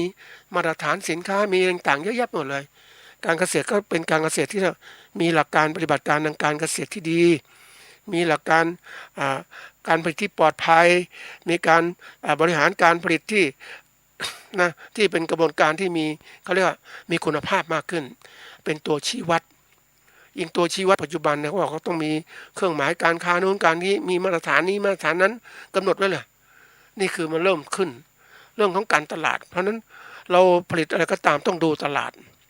ยิ่งปัจจุบันเนี่ยผู้บริโภคคือพระเจ้าเนี่ยก็คือเป็นผู้ที่ว่ามีอำนาจเราต้องผลิตสินค้าตอบสนองความต้องการของเขาตรงกับความต้องการของเขาเราจึงเขาเรียกขายได้มีกำไรมากนะถ้าเราไม่มองตรงนี้เสร็จเลยยุคปัจจุบันเนี่ยท่านผู้ฟังเวลาที่เขาจะ ทำการผลิตสินค้าเกษตรเนี่ยเขาไม่ใช่มองข้างบ้านไปเลยก็จะผลิตตามเขาอย่างนี้ไม่ได้หรอกเพราะว่ามันไปไม่ได้ประมาณผลิตปริมาณสินค้าชนิดเดียวกันมีปริมาณที่มากมันไปสู่ตลาดปุ๊บราคาก็ตกต่ำฮะทุกอย่างเลยท่านผู้ฟังเพราะนั้นเราถ้าเป็นผู้ประกอบการหรือเกษตรกรที่ทันสมัยเขาจะเลือกผลิตสินค้าที่ผู้บริโภคต้องการแล้วก็ดูว่ามีคู่แข่งไหม นะการตลาดเนี่ยมันคือที่ซื้อขายสินค้าเพราะนั้นมันจะมีคู่แข่งก็เนี่ยน่าจะมีผลิตสินค้ามาแข่งกับเราไหมนะผู้บริโภคต้องการสินค้าอะไรแล้วก็ต้นทุนการผลิตเราต่ำไหมถ้าเราต่ำต้นทุนผลิตเราต่ำแล้วก็ผู้บริโภคต้องการแล้วก็คู่แข่งน้อยเนี่ยราคาสินค้าเกษตรก็สูงขึ้นเพราะว่าไม่มีใครแข่งกับเราก็ผูกขายอยู่แต่ผู้เดียวอย่างเงี้ยมันถึงว่าตลาดดีนี่การตลาดนั้นระบบการผลิตสมัยใหม่ก็มีตลาดนำเราที่ผ่านมาเนี่ยเรามักจะมีภาครัฐเข้ามายุ่งเกี่ยวมาจัดการนะโดยเฉพาะอย่างยิ่งพวกของส่งเสริมการเกษตรพวกของพัฒนาชุมชนในทำนู่นทำนี่ต่างๆให้มันทำเถอะนะเพื่อที่จะให้เกษตรกรเนี่ยทำอะไรพัฒนาการผลิตที่ดีแต่ทีนี้องค์กรเหล่านี้เขาไม่มีความชำนาญเรื่องการตลาดไอ้การตลาดก็อยู่พาณิชย์ทีนี้ตลาดจะนำอย่างไรพาณิชย์ก็ไม่ค่อยกระตือรือร้นในการทำนะอันนี้เท่าที่ควรจะเป็นบางทีพาณิชย์มุ่งมองควบคุมสินค้าราคาเกษตรต่างๆควบคุมหมดไม่ได้ส่งเสริมการเกษตรว่ามันจะมีอะไรเพราะว่าอย่างที่บอกว่าการเกษตรนั้นถ้าภาครัฐทำจริงจังช่วยทำให้การตลาดของสินค้าเกษตรกว้างขวางขึ้นแต่ถ้าภาครัฐโดยเฉพาะอย่างยิ่งกรมพาณิชย์กระทรวงพาณิชย์ไม่ได้ใส่ใจนะก็ทำไปมุ่งมองหาตลาดต่างประเทศตรงเนี้ยแล้วไม่ได้พัฒนาตรงนี้ให้มันเกิดขึ้นให้เกษตรกรมีความรู้เรื่องของการตลาดให้มากขึ้นมันทำให้การเกษตรเราตกต่ำนั่นเองที่ผ่านมาหลายๆปีนะต้องยอมรับว่าเกษตรพัฒนาการผลิตได้มากกระทรวงพัฒนาชุมชนก็พัฒนาการผลิตสินค้าเกษตรหลายๆชนิดมากขึ้นสินค้าทั้งพวกของเสื้อผ้าต่างๆนะปรากฏว่าไปตายตรงที่ว่าขายไม่ได้ราคาแล้วการที่มีผู้ผลิตมากขึ้นเพราะว่าต่างคนต่างผลิตขึ้นมาเพื่อจะมุ่งมองการค้าการขายแต่ปรากฏตลาดมันไม่ได้มีการขยายตัวที่มากขึ้นเพราะนั้นมันก็แข่งขันกันเราเห็นได้เวลาเราเดินถนนคนเดินเนี่ยนะโอ้โหสินค้าเพียบเลยนะท่านผู้ฟังการออกแบบเลยดีมากๆเลยซึ่งเกษตรกรยังต้องยอมรับว่าการผลิตสินค้าเนี่ยนะของผู้ผลิตเนี่ยมีความคิดหลากหลายมีนู่นมีนี่มากมายออกแบบต่างๆนะเพราะว่าการให้โอกาสของแต่ละคนผลิตสินค้าเนี่ยแต่ละคนก็มีโอกาสในการคิดออกแบบเพื่อจะทำให้ขายได้นั่นแหละอันนี้คือตัวอย่างเขาเรียกว่าพัฒนาสินค้าแบบ มีความเชี่ยวชาญเฉพาะอย่างของแต่ละคนนะมันแตกต่างนะมันเป็นเหมือนกับฝีมือแต่ละคนมันไม่ใช่อุตสาหกรรมทำจำนวนมากแต่ว่าฝีมือเนี่ยมันอย่างที่บอกถ้าทำงานฝีมือปุ๊บมันสูงขึ้นอ่ะแต่ถ้าทำอุตสาหกรรมมันจะพิถีพิถันมากไม่ได้เพราะว่ามันต้องทำจำนวนมากเพราะนั้นการผลิตเนี่ยที่เรามุ่งมองว่าผลิตโดยแรงงานฝีมือต่างๆเนี่ยบางทีมันขายได้ช้าเพราะอะไรก็เพราะว่ามันการที่คนจะรู้เนี่ยมันต้องมาศึกษาคุณค่าของการออกแบบอะไรต่างๆเหล่านี้นะมันจะทำให้คนสนใจแต่นี้ผลิตก็ถ้าขายดีก็ไม่มีโอกาสที่ทำมากๆเพราะว่ามันขึ้นอยู่กับว่าฝีมือที่ทำแต่อุตสาหกรรมเนี่ยก็ทำจำนวนมากทีเดียวป้อนสู่ตลาดเขาก็ทำได้เต็มที่อันนี้คือการมองลูกของการผลิตในครัวเรือนกับผลิตแบบอุตสาหกรรมนะมันต้องทำจำนวนมากจะมีพิถีพิถันมันสวยงามตอบสนองผู้บริโภคทั้งหมดมันก็ไม่ได้มันก็ได้อย่างเสียอย่างแต่ถ้าอุตสาหกรรมพัฒนาไปแล้วเนี่ยเขาเริ่มพัฒนามากขึ้นออกแบบต่างๆให้ดีขึ้นก็ผลิตอุตสาหกรรมทีนี้ปัญหาที่ผ่านมาเนี่ยเราเจริญเติบโตช้าเพราะว่าเราติดขัดเรื่องการตลาดนี่เราพูดตรงๆนะท่านผู้ฟังไปที่ไหนๆก็พูดถึงการผลิตทั้งนั้นแหละนะการผลิตแต่การตลาดไม่ค่อยมีความรู้เรื่องให้การตลาดต้องให้ผู้ผลิตเรียนรู้เองขายไม่ได้ก็เรียนรู้เองเป็นยังไงนะบางทีเท่าที่เห็นความสำเร็จของภาครัฐเนี่ยก็เวลาภาครัฐไปสร้างผลงานนะท่านผู้ฟังก็ไม่ว่าการผลิตหรือการตลาดเขาจะจับเอาบุคคลหรือบริษัทที่ประสบความสำเร็จแล้วเนี่ยเอามาเป็นต้นแบบของเขานะเขาก็ส่งเสริมนี้ทำนู่นทำนี่ไปก็ได้เฉพาะบุคคลต้นแบบแต่เกษตรกรหรือผู้ผลิตที่ทำดั้งเดิมเนี่ยที่เขาไม่มีความสามารถที่สูงเขาก็ขายไม่ได้นะอย่างที่ไปดูการออกแบบเสื้อผ้าต่างๆดีมากๆเลยนะนี่ปรากฏว่าการตลาดแล้วไม่ก็เก่งนะไม่เก่งเกษตรกรผู้ผลิตก็ไม่ก็เก่งแต่การที่ออกร้านนี่แหละก็นั่นคือการตลาดปรากฏว่าผู้ผลิตเอาสินค้าออกร้านนี่เมื่อประเทศไทยเป็นประเทศท่องเที่ยวคนมาดูปุ๊บท่องเที่ยวก็เห็นปุ๊บเห็นแบบต่างๆถ่ายไปนะเดี๋ยวนี้มันต้องบอกนิดนึงว่าความรู้เรื่องการรูปแบบสินค้าใหม่ๆนะมันถูกก๊อปปี้ได้ง่ายนะท่านผู้ฟังคือถูกคัดลอกได้ง่ายเพราะว่าเขามีเครื่องมีโทรศัพท์มือถือก็ถ่ายภาพต่างๆแล้วก็ไปออกแบบผลิตของเขาจะซื้อต้นแบบเราไปไม่กี่ตัวเสื้อผ้าไม่กี่ตัวสินค้าเกษตรไม่กี่อย่างแต่เขาไปชิมรสชาติดีเขาเริ่มแล้วเพราะนั้นเดี๋ยวนี้มันถึงบอกว่ามันการแข่งขันมันสูงเนื่องจากผู้ที่อยากทำรายได้ตรงนี้เขาเรียกประเภทที่พ่อค้าหรือคนที่ทำการตลาดก็เก่งเนี่ยแรกๆเขาซื้อสินค้าไปขายนะท่านผู้ฟังเขาซื้อมาแล้วขายไปเนี่ยกำไรมันง่ายเพราะว่าเขามองว่าเฮ้ยยังไงก็ตามเนี่ยเขาซื้อมาขายไปซื้อต้องถูกแล้วขายแพงนี่เมื่อเขาขายได้มากๆเขาก็เริ่มเลยเฮ้ยไม่ไหวแล้วไม่ดีเขาจะเริ่มที่เรียกผลิตเองแล้วก็ขายเอง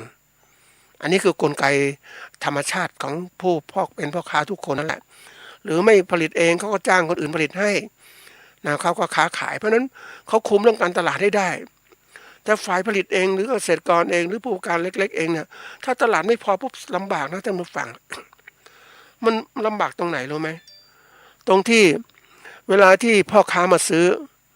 เราก็ผลิตให้ดีตอบสนองต่อความต้องการของพ่อค้าคนนี้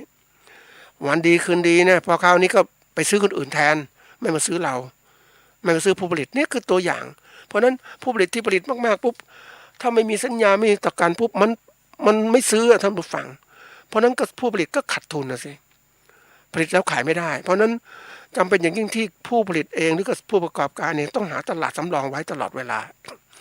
จงอย่าไว้ใจนะผู้ที่มาเป็นพ่อค้าหรือแม่ค้าซื้อสินค้าจากเราไปเนี่ยเขามีโอกาสที่จะไปสร้างสินค้าล็อกเลียนแบบเราได้เสมอยิ่งยุคปัจจุบันเนี่ยอย่างที่บอกว่าสมาร์ทโฟนก็ถ่ายภาพได้เก็บซื้อตัวอย่างไปถ่ายภาพได้เลียนแบบแล้วก็เอาแบบนั้นไปให้จ้างคนอื่นผลิตแทนก็เห็นผู้ประกอบการพ่อค้ารายใหญ่ท่านมาฟังเขาเอาสินค้าเกษตรกรไปวางขายสินค้าเกษตรนี่แหละวางขายในร้านของเขา ปรากฏว่าขายดีมากเลยขายดีมากเลยผู้ประกอบการพ่อค้าพวกนี้ก็เลยไปเขาไปบอกเกษตรกรว่าผลิตให้เขาหน่อยสิผลิตเขาหน่อยส่งสินค้าโดยตรงเขาจะติดยี่ห้อเขาเองนี่เกษตรกรเนี่ยหลงกลนะท่านผู้ฟังคืออยากจะเพิ่มปริมาณสินการค้าการขายมากขึ้น ก็ผลิตสินค้าตัวเองไปขายในตลาดนั้นในห้างนั้นในบริษัทนั้นก็ขายได้ดีทีนี้เจ้าของห้างนั้นร้านนั้นก็มาสั่งจ้างผลิตไปปุ๊บเนี่ยเกษตรกรก็หวังว่าเฮ้ยขายได้ดีเขาไม่ได้คิดอะไรมากแต่ที่ไหนได้เมื่อผลิตไปแล้วเนี่ยขายกับเจ้าของห้างหรือร้านนั้นไอ้ร้านนั้นก็ติดยี่ห้อใหม่มา ไม่ยี่ห้อใหม่มาสินค้าตัวเดียวกับผู้ผลิตเดิมนั่นแหละแต่ติดฉลากของเขาเองแล้วเขาก็ค้าขายในราคาที่ต่ำกว่าสินค้าที่เขาซื้อหรือเขาให้เกษตรกรมาวางขายที่ร้านเขา เพราะนั้นในครั้งต่อมาเนี่ยปรากฏว่าสินค้าเขาขายดีมากเลยเขาขายได้ถูกกว่าเกษตรกรหรือผู้ผลิตส่งสินค้าขายไม่ได้เพราะนั้นก็กลายเป็นอะไรต้องเป็นผู้ผลิตสินค้าให้กับเขาให้กับห้างดังนั้นนี่คือกระบวนการตัดตอนหรือถ้าเกษตรกรไม่ทำเขาก็เอาแนวคิดต่างๆไปจ้างเกษตรกรรายอื่นหรือผู้ผลิตอื่นผลิตสินค้าเขานี่คือกระบวนการเรียกว่าการสร้างผลกำไรกับผู้ประกอบการเองเกษตรกรตกฐานะลำบากเพราะนั้นเรื่องการตลาดเป็นเรื่องสำคัญมากที่เราต้องรู้เรื่องราวต่างๆได้ให้มันชัดเจนณวันนี้นะเรื่องของการตลาดนำเนี่ยใครๆก็รู้แต่ว่าเทคนิคการประกอบการจะรู้แล้วนะรู้เอาไปใช้ไหม นะอย่างตัวอย่างเช่นสินค้าเกษตรที่กำลังดังทุเรียนกล้วยหอมมังคุดนะลำไยอย่างเนี้ยนะเราค้าขายดีมากเลยเปิดตลาดใครเขาก็ชอบเพราะสินค้ามันดีมีคุณภาพแต่ไม่นานนั้นปรากฏว่าพ่อค้าไปผลิตเองผลิตในประเทศเพื่อนบ้านประเทศลาวต่างๆเหล่านี้หรือไปปลูกทุเรียนที่ประเทศของเขาลำไยที่ประเทศอื่นอย่างเงี้ยแล้วก็ซื้อไปขายกับผู้บริโภคซึ่งผู้บริโภคเขาเนี่ยก็แน่นอนเคยบริโภคทุเรียนมังคุดอะไรดีๆต่างๆแต่เขาไม่มีโอกาสได้เลือกว่ามันจะมีคุณภาพเหมือนของเราไหม ของไทยไหมเพราะเขาไม่รู้เพราะเนื่องจากว่าพ่อค้าเขามีกลยุทธ์ในการพลิกแพงในการสร้างสินค้าของเขาเองนะเขาจะจ้างผู้อื่นผลิตแทนที่จะซื้อจากเราไปซื้อจากคนอื่นอย่างเนี้ยนะนี่คือตัวอย่างเพราะนั้นการตลาดเนี่ยมันต้องบอกเป็นเรื่องยากที่เราเกษตรกรจะทำด้วยลำพังเพราะการต่อสู้ในวงการค้านะเรื่องใหญ่มากนะเดี๋ยวนี้กระบวนการค้าขายต่างๆทั้งหมดนะตกอยู่กับผู้ประกันรายใหญ่ทั้งนั้นเลยทุกที่ไม่ว่าข้าวถั่วงาข้าวโพดต่างๆเหมือนกันหมดเลยเพราะนั้นเกษตรกรก็อยู่ในภายใต้ข้อจำกัดว่าความสามารถในการตลาดเขาก็มีต่ำแล้วรัฐบาลก็ไม่มีข้อมูลที่ช่วยเหลือในการชี้แจงว่าต่างๆเหล่านี้ปัจจุบันนั้นผู้ประกอบการเกษตรกรเนี่ยอยู่ภายใต้เป็นเครือข่ายของพ่อค้ารายใหญ่หมดแล้วนะเป็นผู้ผลิตสินค้าให้เขาเพราะเกษตรกรไม่มีโอกาสในการสร้างตลาดตัวเองนะเนื่องจากผู้ประกอบการรายใหญ่ก็สร้างตลาดก็คุมหมดแล้วอันนี้คือตัวอย่างที่เป็นปัญหานะแม้เราตลาดเนี่ยถ้าพูดถึงแล้วเนี่ยถ้าเราเก่งนะ นะเกษตรกรมีความรู้ซึ่งปกติรัฐบาลจะต้องช่วยตั้งแต่เริ่มต้นแล้วในการแนะนำการค้าสินค้าขายสินค้าเกษตรทางออนไลน์ต่างๆเหล่านี้คนจะต้องมีมานานแต่ที่ผ่านมาเนี่ยก็ไม่เรียกว่ามีแต่รู้สอนเนี่ยช้าเกินกับความวิกฤตทางการตลาดที่เกิดขึ้นคือประเภทที่เรียกว่าปล่อยให้เกิดปัญหาที่ก่อนแล้วถึงจะเอาปัญหานั้นมายกเป็นการแก้ของหน่วยงานรัฐนะว่าปัญหาการค้าตลาดเนี่ยการออนไลน์มันไม่เกษตรกรไม่เก่งก็เมื่อเกิดปัญหาว่าการค้าปกติเกิดขึ้นมันขาขายไม่ได้ก็เริ่มมีการส่งเสริมให้ เกษตรกรหรือผู้ประกอบการเกษตรเนี่ยเริ่มมีการใช้ตลาดออนไลน์มากขึ้นแต่มันช้าท่านผู้ฟังการทำงานของภาครัฐเนี่ยพูดตรงๆนะทำงานช้าจริงๆถ้าทำงานที่เก่งเนี่ยมันต้องคิดแบบเอกชนที่เขามองไปข้างหน้าว่าโอกาสในการขายสินค้าเนี่ยในตลาดปกติเนี่ยมันจะเริ่มเปลี่ยนแล้วทิศทางมันเปลี่ยนหมดเลยเพราะนั้นถ้าเขาคิดกันเนี่ยเขาก็เริ่มมีการพัฒนาการตลาดออนไลน์ไปนานแล้วแต่ภาครัฐช้าแล้วมาส่งเสริมให้เกษตรกรหรือผู้ผลิตช้าเกินไปมันก็ช่วยได้นิดหน่อยช่วยปัญหาการตลาดทางปกติเนี่ยในตลาดชุมชนตลาดนอกเมืองตลาดแต่ละที่นั้นแน่นอนก็เวลาเกษตรกรส่วนใหญ่จะใช้การค้าแบบนี้ ขนส่งสินค้าไปที่ตลาดพอข้างการเมืองต้นตีราคาแล้วประมูลไปแล้วก็ค้าขายต่อเกษตรกรก็ขายทีมากๆก็รีบกลับไปทำต่อผลิตต่อนี่คือระบบที่เรียกว่าตลาดทั่วไปแต่ระบบตลาดสมัยใหม่เนี่ยเป็นตลาดดิจิตอลมาร์เก็ตเนี่ยเขาก็ใช้ระบบการค้าที่ออนไลน์ทุกตัวเลยการสั่งสินค้ามาผู้ซื้อก็สั่งมาแล้วผู้ผลิตก็ผลิตส่งไปโดยใช้บริการของโลจิสติกที่บริการขนส่งสินค้าไปจากผู้ขายไปยังผู้บริโภคอันนี้คือเรื่องที่มันเกิดขึ้นมาในหลังจากนั้นเนี่ยแน่นอนว่าก็เริ่มมีการใช้ตลาดนี้แบบนี้มากขึ้นเราจะเห็นได้ว่าเวลาที่เดี๋ยวนี้ศูนย์การค้าต่างๆนะท่านผู้ฟังปรากฏว่าไม่มีร้านค้าไปขายมากมายแล้วในห้างเพราะอะไรก็คนก็มาผู้ซื้อผู้ขายก็มาเปิดตลาดทางออนไลน์กันหมดเลยมีการโปรโมชั่นในเรื่องของการหาคนมาโฆษณาสินค้า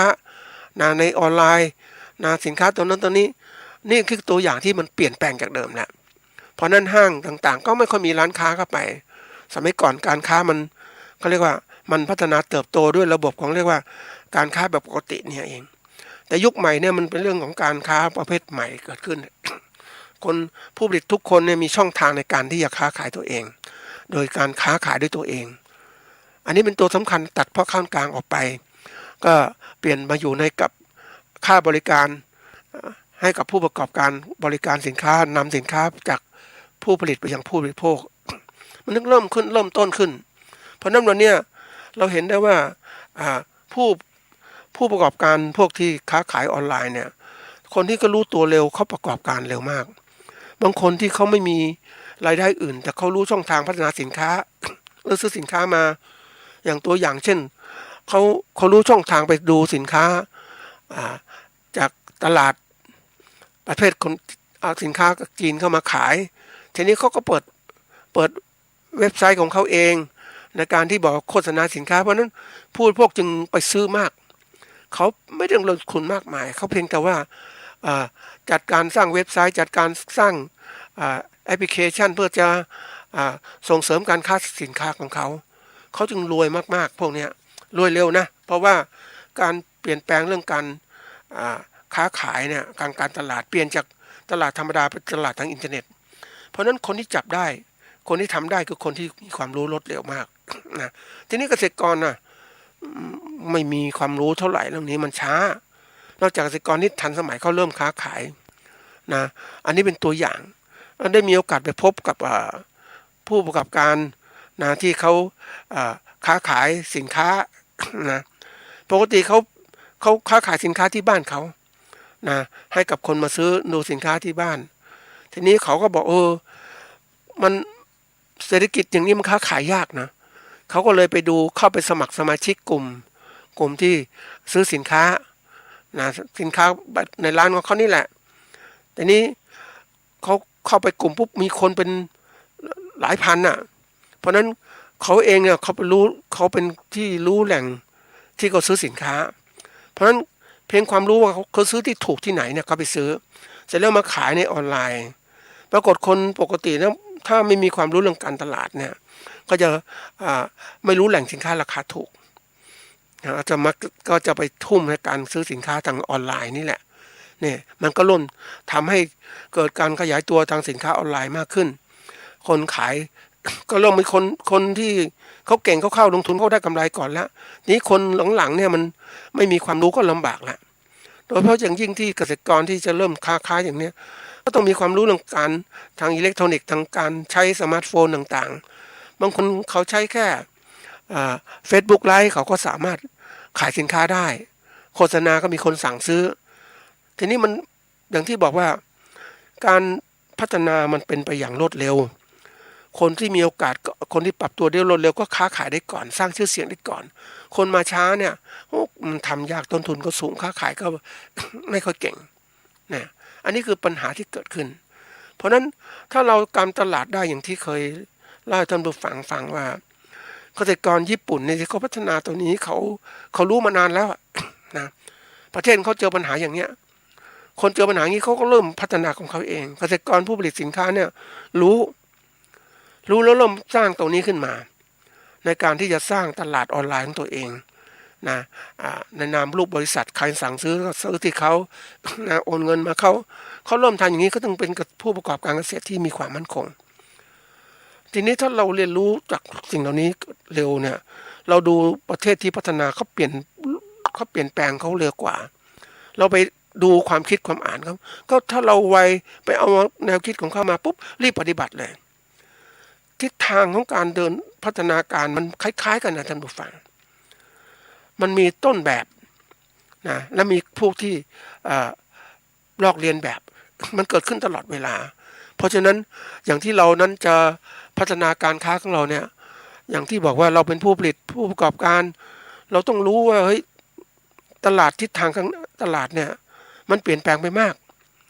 เราต้องเข้าถึงตรงนี้การเปลี่ยนแปลงให้มากขึ้นถ้าเราเข้าถึงก่อนปรับตัวก่อนปุ๊บเราก็ได้กำไรมากขึ้นเราค้าขายได้มากขึ้นนะต้นแบบที่ญี่ปุ่นที่ไปดูมาเนี่ยโอ้เขาร่ำรวยมากนะท่านผู้ฟังเพราะว่าเขาปรับตัวก่อนแล้วเร็วก่อนเขาจึงสร้างจุดกระจายสินค้าทั่วประเทศญี่ปุ่นแหละเมื่อเขามีจุดกระจายสินค้าญี่ปุ่นปุ๊บเนี่ยเขาสามารถที่จะเขาเรียกว่าให้ผู้สั่งซื้อที่อยู่ประเทศญี่ปุ่นสามารถสั่งได้เลยภายใน24 ชั่วโมงสินค้าก็ถึงมือผู้สั่งได้เลยเพราะอะไรเขามีแหล่งกระจายสินค้าทั่วประเทศเขาเตรียมการไว้มีศูนย์รับข้อมูลต่างๆเช่นโทรศัพท์ต่างๆทั้งหมดเพราะนั้นเมื่อเขาทำงี้ได้ปุ๊บเนี่ยเขาก็เป็นผู้นำในการตลาดแล้วราคาของเขาเนี่ยถ้าเขาซื้อทำจำนวนมากเขาวางแผนเนี่ยเพราะนั้นสินค้าราคาที่มันต่ำที่สุดเขาสามารถทำได้นะพอมีกำไรนิดหน่อยเขาก็ทำเพื่อจะกัดคู่แข่งในการเกษตรของเราก็เช่นกันถ้าเราจะพัฒนาตัวเนี้ยตลาดต้องสำคัญมากทีนี้อย่างที่บอกว่าการตลาดเนี่ยอย่างที่ปัญหาของเราคือเกษตรกรเราตามไม่ทันเรื่องการตลาดแล้วภาครัฐก็ไม่ได้ส่งเสริมวิชาการตลาดสมัยใหม่เนี่ยมันไม่มีท่านผู้ฟังมันให้คือเกษตรกรต้องเจอปัญหาเองแล้วก็ทำเองบ้างหรือขอความช่วยเหลือจากภาครัฐถึงทำอันนี้คือตัวอย่างที่มันพัฒนาการช้าทำไมเกษตรกรถึงไม่ร่ำรวยก็เพราะอย่างนี้แหละเนื่องจากว่าเราทำการผลิตเราก็จมอยู่การผลิตเราไม่มีโอกาสทำการตลาด เวลาจำกัดนี่เองนี่คือข้อจำกัดของเกษตรกรหรือผู้ประกอบการเกษตรที่ยังขนาดเล็กอยู่แต่ขนาดใหญ่ก็คุมได้หมดแล้วยิ่งเราดูของผู้ประกอบการขนาดใหญ่เขาคุมเรื่องการตลาดทั้งหมดเลยคุมตั้งแต่ต้นน้ำกลางน้ำปลายน้ำทั้งหมดอย่างองค์กรภาครัฐมาช่วยเกษตรกรนะก็ต้องบอกนิดนึงว่าช่วยแล้วก็บอกพัฒนาเกษตรแปลงใหญ่ช่วยนู้นช่วยนี้แต่ที่ไหนได้พัฒนาให้เกษตรกรผลิตสินค้ามาแล้วก็ขายกับพ่อค้าคนกลางที่มีขนาดใหญ่นะไม่ได้มองว่าเฮ้ยถ้าเราจะส่งเสริมเนี่ยเขาเรียกว่าต้องส่งเสริมการตลาดให้มีความหลากหลายช่วยเกษตรผู้ประกอบการตลาดขนาดเล็กให้เขายืนอยู่ได้แข่งกับผู้ประกอบการขนาดใหญ่นะเพราะนั้นมันถึงจะไปได้แต่นี่ประกอบการมาแล้วส่งเสริมมาแล้วก็ขายรายใหญ่เพราะนั้นรายที่เป็นพ่อค้าขนาดกลางขนาดเล็กเนี่ยมันไปไม่ได้มันไม่มีสินค้ามาเขาก็เริ่มไม่ได้นะเพราะนั้นนี่คือปัญหานะยุคปัจจุบันเนี่ยก็เลยมีคนกลุ่มหนึ่งที่พยายามที่จะสร้างการตลาดคือผู้บริโภคนั่นแหละเขาเริ่มรู้ว่าการประกอบการรายใหญ่มันมีต้นเหตุของการที่จะผูกขาดข้างหน้าเพราะนั้นทำยังไงเขาจะอยู่รอดเขาต้องพยายามไปสนับสนุนซื้อสินค้าเกษตรจากผู้ประกอบการรายเล็กๆให้เขาอยู่รอดได้นี่คือการเกื้อกูลกันนะทีนี้ถามว่าวันเนี้ยถ้าเราจะประกอบการรายเล็กๆเนี่ยเป็นเกษตรกรผู้ผลิตสินค้าต้องพยายามจับผู้บริโภคให้ได้ให้อยู่ในมือได้ แล้วติดต่อต่างๆซื้อนู่นซื้อนี่ไหมมันถึงจะทำอยู่กับตลาดอยู่ได้ไม่ใช่ว่า ปล่อยให้รายใหญ่คุมหมดเลยอย่างนโยบายภาครัฐตอนนี้ต้องบอกนิดนึงว่าส่งเสริมผู้ประกอบการรายใหญ่ทั้งนั้นมาตรฐานต่างๆก็ส่งเสริมให้เขานะเอามาบีบรายเล็กๆตายหมดเลยท่านผู้ฟังแต่ก่อนรายเล็กตายสู้ไม่ได้นี่คือปัญหาใหญ่เพราะนั้นนี่คือตัวอย่างว่าตลาดเนี่ยสำคัญมากที่เราต้องนำตัวเองไปสู่ความรู้จะหวังพึ่งภาครัฐก็ลำบากทีเดียวนี่เพราะนั้นวันนี้ที่เราจะผลิตสินค้าเกษตรตัวไหนก็ต้องดูให้มีความมั่นใจเฮ้ยตลาดมีไหมถ้าไม่มีเนี่ยรีบหาทางออกล่วงหน้าไว้เลยจะสร้างอย่างไรเราก็ต้องศึกษาผู้บริโภคก็ต้องการสินค้าอะไรเราจะผลิตสินค้าตอบสนองกับเขาแล้วก็จำระบบของการบริหารจัดการลูกค้าและมีการติดต่อลูกค้าว่าลูกค้าอันนี้ซื้อสินค้าจากเราเป็นยังไง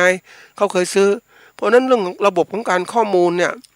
ในการที่จะเก็บบันทึกลูกค้าเนี่ยสำคัญมากเลยนะเราต้องเขาเรียกบริหารลูกค้าที่ซื้อสินค้าจากเราไปนะโดยเฉพาะอย่างยิ่งลูกค้าที่ซื้อไปใช้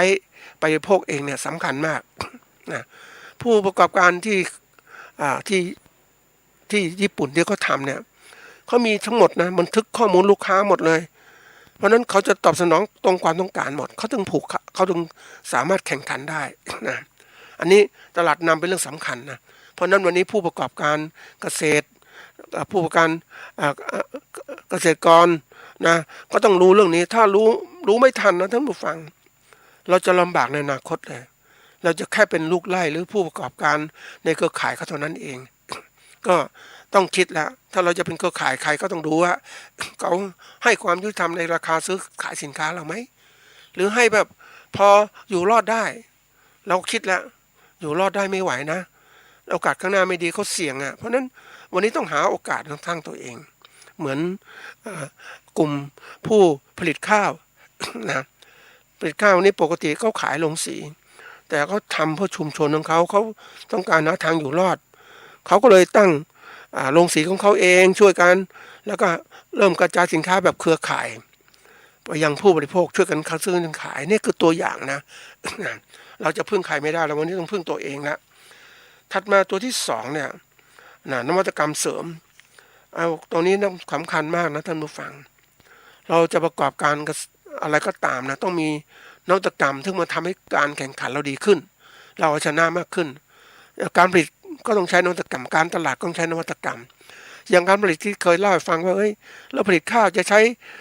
แรงงานสัตว์มาเกี่ยวข้องมาไถนาต่างๆมันไม่ทันแล้วเดี๋ยวนี้ก็ใช้เครื่องจักรหมดแล้วเครื่องจักรยังไงถ้าเราซื้อไม่ได้กับหุ้นกับชุมชนในการพัฒนาเกิดขึ้นมีระบบบริหารการผลิตต่างๆใช้เครื่องเก็บเกี่ยวใช้เครื่องดำนาต่างๆเหล่านี้นะมันจะมีทันสมัยเกิดขึ้น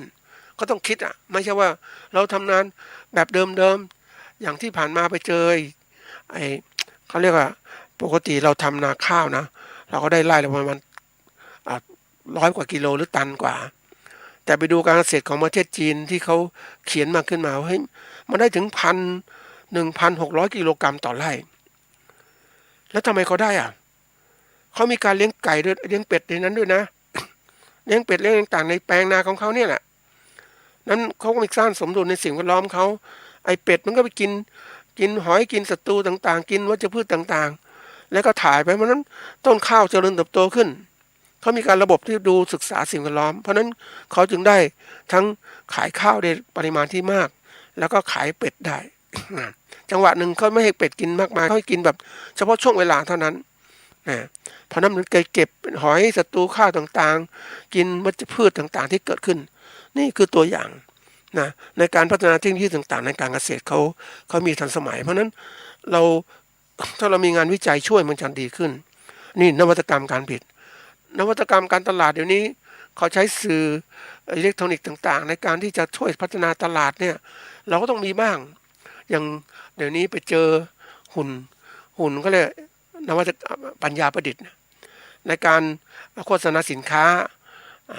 ใช้หุ่นเดี๋ยวนี้ใช้หมดเลยท่านผู้ฟังวิ่งไปเอาสินค้าตั้งแล้วมีให้พูดออกเสียงว่านี่เป็นผลิตภัณฑ์ตัวนี้หรือพัฒนาหุ่นเพื่อขนสินค้าไปยังอาหารการกินไปยังผู้บริโภคนี่ นี่คือตัวอย่างที่มันทันสมัยแล้วมันสะดวกสบายเกิดขึ้นในอนาคตข้างหน้าเนี่ยการพัฒนาพวกนี้จะมีมากขึ้นลดแรงงานคนการสัมผัสกับคนเนี่ยมันมีปัญหาเยอะมากแต่สัมผัสเครื่องจักรที่มันถูกตั้งโปรแกรมไว้เนี่ยมันเป็นความเข้าใจไม่มีการต่อรองมันก็ตรงตามเครื่องจักรกำหนดนั่นแหละนี่ตลาดเนี่ยไปไกลเพราะนั้นวันนี้ที่บอกว่าการที่จะสร้างนวัตกรรมเนี่ยมันเรื่องยากนะท่านผู้ฟังปกติประเทศไทยถูกกำหนดว่าแต่ก่อนเขามีการพูดว่างานวิจัยบนหิ้งทำแล้วขึ้นหิ้งก็เพราะอะไรไม่มีคนเอาไปใช้นะทำวิจัยเสร็จก็อยู่บนหิ้งนั่นแหละส่งงานวิจัยไปยังหน่วยงานเขาก็วางไว้แต่ไม่มีคนมาใช้เพราะเกษตรกรไม่ใช้โดยเฉพาะอย่างงานวิจัยเกษตรเนี่ยหลายตัวเลยขึ้นหิ้งแล้วคนที่ใช้เนี่ยเป็นคนที่บอกว่า ผู้ประกันรายใหญ่เขารู้งานวิจัยภาคนี้ภาครัฐทำเรื่องอย่างเรื่องข้าวอย่างเนี้ยนะเขาถึงก่อนนะเขาไปเอาพันธุ์ข้าวที่กรมวิชาการเกษตรกรมข้าวผลิตข้าวมาเขาก็ขอมาเขาก็ซื้อนะมาผลิตต่อนะเกษตรกรรายเล็กๆรู้ไหมไม่รู้นะไม่รู้ปุ๊บเขาก็เหมือนกับคนไม่รู้อ่ะไอ้คนรู้ก็ได้ประโยชน์แล้วคนไม่รู้ก็ไม่ได้ประโยชน์อะไรมันเกิดการแข่งขันตรงนี้นี่คือตัวอย่างเพราะนั้นนวัตกรรมเสริมนี่ทำให้การผลิตของเราได้ปริมาณและคุณภาพมากขึ้นลดต้นทุนได้อีกต่างหากนี่คือตัวอย่างนะนวัตกรรมเสริมเราก็หาข้อมูลในประเทศไทยไม่พอต่างประเทศก็ได้มีอีกเราต้องศึกษาค้นคว้าให้มากขึ้นนะไอ้ตัวนี้มันเป็นเรื่องที่ยุคการเกษตรสมัยใหม่เนี่ยหรือการตลาดสมัยใหม่เขาใช้ข้อมูลในงานวิจัยนำงานวิจัยนำนะท่านผู้ฟังไม่ใช่ลองผิดลองถูกนำไม่ใช่นำเอางานวิจัยที่ทดลองแล้วถูกต้องแล้วเอามาใช้ใครได้ตัวประโยชน์ตัวนี้เขาก็คุ้มค่าเร็วไม่ต้องทดลองเอง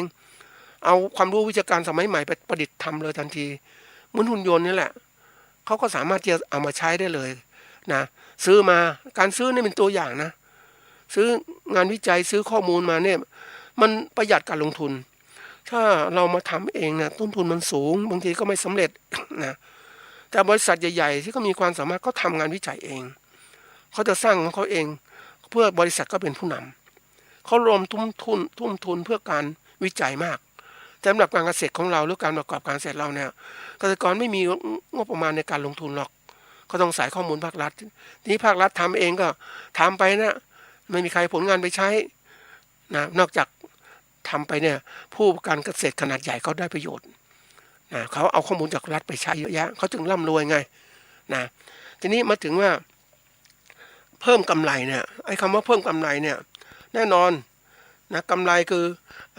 ผลที่ได้เกินต้นทุนเราทำการเกษตรใดหรือประกอบการใดต้องตั้งผลกำไรนี่ผลกำไรจะมากยังไงต้องรู้จักคิดมันเป็นเหมือนกับว่า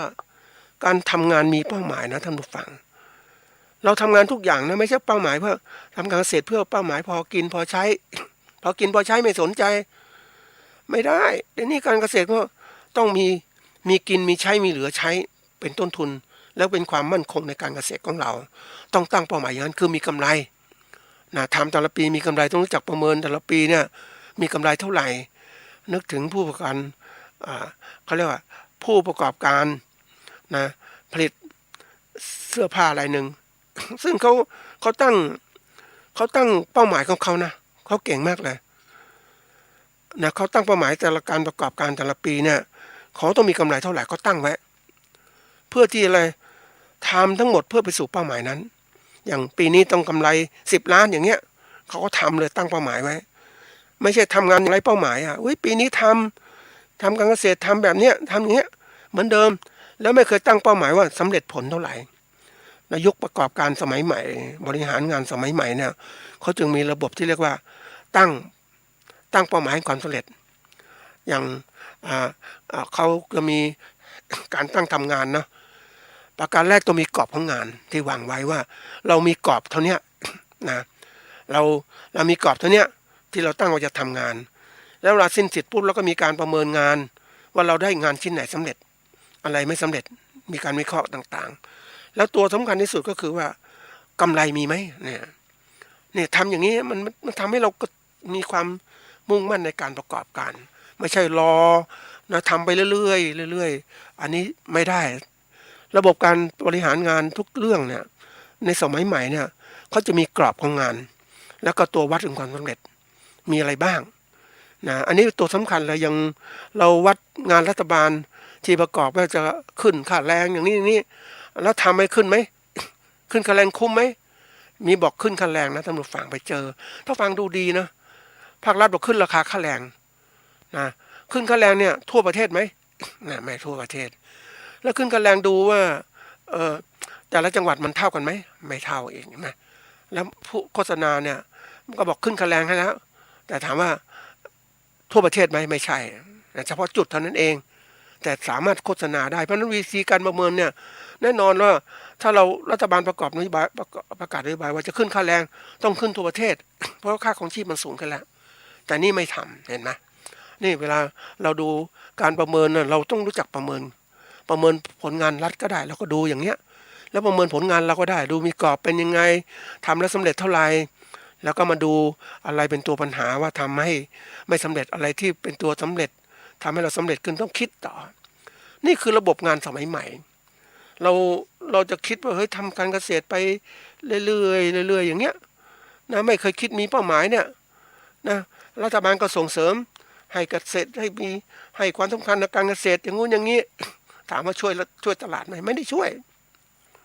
นะไม่ได้ช่วยเลยก็ปล่อยตลาดเกษตรทำกันเองเพราะนั้นก็ตกมือกับผู้ประกอบการรายใหญ่ที่ก็มีกลยุทธ์ในการที่จะซื้อสินค้าเกษตรมาขายเองผูกขาดยังไงเพราะเป็นอาหารการกินเดี๋ยวนี้บางคนที่เขาเก่งนะท่านผู้ฟังเขาซื้อวัตถุดิบจากเกษตรกรเขาก็ไปรูปแล้วก็สร้างแบรนด์ของเขาเองขายเองมันคุ้มอ่ะท่านผู้ฟังไม่ต้องผลิตเองเกษตรเนี่ยการเกษตรปลูกพืชเลี้ยงสัตว์เนี่ยมันเสี่ยงนะท่านผู้ฟังที่เคยบอกว่ามันเสี่ยงเพราะว่ามันดินฟ้าอากาศแปรปรวนปุ๋ยก็แพงน้ำมันก็แพงแล้วผลิตไม่ได้ตามเป้าหมายผลผลิตต่ำลงอย่างเงี้ยทำยังไงเห็นไหมมันเสี่ยงแต่ผู้ที่ซื้อสินค้าเกษตรไปแปรรูปเนี่ยโอ้โหมันง่ายนะมันก็วางแผนจะซื้ออย่างเนี้ยราคาเท่านี้แต่ก่อนไม่มีช่องทางตลาดอื่นก็ต้องขายเขาแล้วเขาก็มาแปรรูปเป็นสินค้าพร้อมกันกินนะพร้อมกินเลยนะอย่างตัวอย่างไปเจอถั่วเหลืองฝักสดเนี่ยตัวอย่างนะเขาคุมตลาดได้หมดแล้วเนี่ยเขาผลิตสินถั่วเหลืองฝักสดไปนะประเภทแรกคือเอาถั่วเหลืองฝักสดไปต้มขายแบบที่หนึ่งนะแปรรูปขายละไม่แปรรูปมากมายต้มให้มันใส่ฟรีซได้ไว้แข็งไว้คนซื้อก็ซื้อเป็นถั่วเหลืองเป็นนึ่งเป็นอะไรนิดหน่อยแล้วก็เอามากินได้อีกแบบนึงทำเป็นอะไรทำเป็นเอาเปลือกออกเหลือแต่เมล็ดเนี่ยถั่วเหลืองฝักสดแล้วกินได้พร้อมกินได้เปิดกระป๋องกินได้เลยนะอันนี้ก็อยู่ในอาหารพวกสลัดบาร์ต่างๆที่มีเยอะแยะเนี่ยถั่วเหลืองสดประเภทถัดมาคือประเภทที่ว่าเป็นสกัดเอาทำน้ำเลยเนี่ยทำน้ำถั่วเหลืองฝักสดเนี่ยนะเอาเมล็ดมาปั่นแล้วมันจู่ให้กินเนี่ยเห็นไหมมันแปรรูปมันการลงทุนโดยใช้เทคโนโลยีต่างๆปุ๊บเนี่ยเขามีความเสี่ยงการตลาดไหมเขาบริหารเป็นน่ะความเสี่ยงผลิตไม่มีแล้วเขาบริหารตลาดเขาก็สามารถไปได้แล้วนี่คือกลยุทธ์ในการที่จะบริหารกำไรนั่นเองเราทำการเกษตรต้องคิดให้ครบวงจรเนี่ยมันถึงจะมีกำไรนะมองทำยังไงหาตลาดช่องทางไม่ใช่ว่าผลิตเพื่อขายเพื่ออยู่รอด ไม่ใช่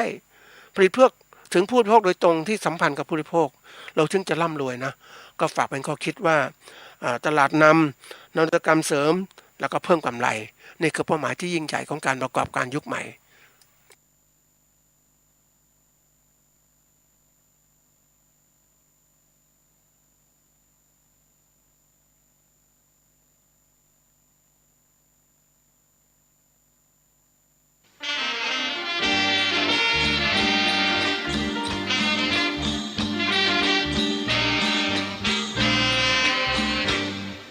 สิกรแข็งขังเป็นกระดูกสันหลังของชาติไทยจะเรืองอำนาจเพราะไทยเป็นชาติกสิกรรมกสิกรแข็งขังเป็นกระดูกสันหลังของชาติไทยจะเรืองที่นี่สถานีวิทยุ FM 104.50 เมกะเฮิรตซ์วัดฝายหินมหาวิทยาลัยเชียงใหม่จังหวัดเชียงใหม่รายการต่อจากนี้ไปขอเชิญท่านผู้ฟังทุกท่านเข้าสู่รายการดีมีคุณค่าน่าติดตามรายการเกษตรเพื่อชีวิตดำเนินรายการโดยกลุ่มรักเกษตร ประสานงานโดยนายพิชัยคงพิทักษ์คณะเกษตรมหาวิทยาลัยเชียงใหม่หมายเลขโทรศัพท์053944030ขอเชิญทุกท่านติดตามรับฟังได้ณบัดนี้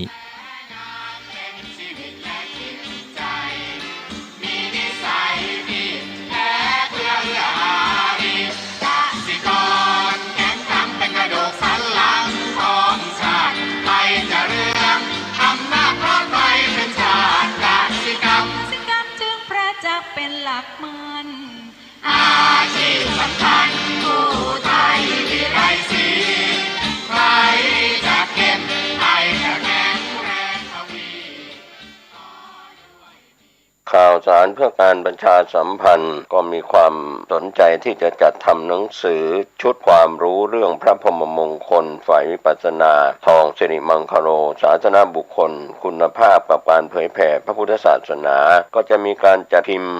2,500 เล่มภาษาไทย 2,000 เล่มภาษาอังกฤษ 500 เล่มท่านที่สนใจร่วมบุญบริจาคได้ที่บัญชีธนาคารกรุงไทยเลขที่บัญชี5111ทำให้ได้เคยบอกแม่วัน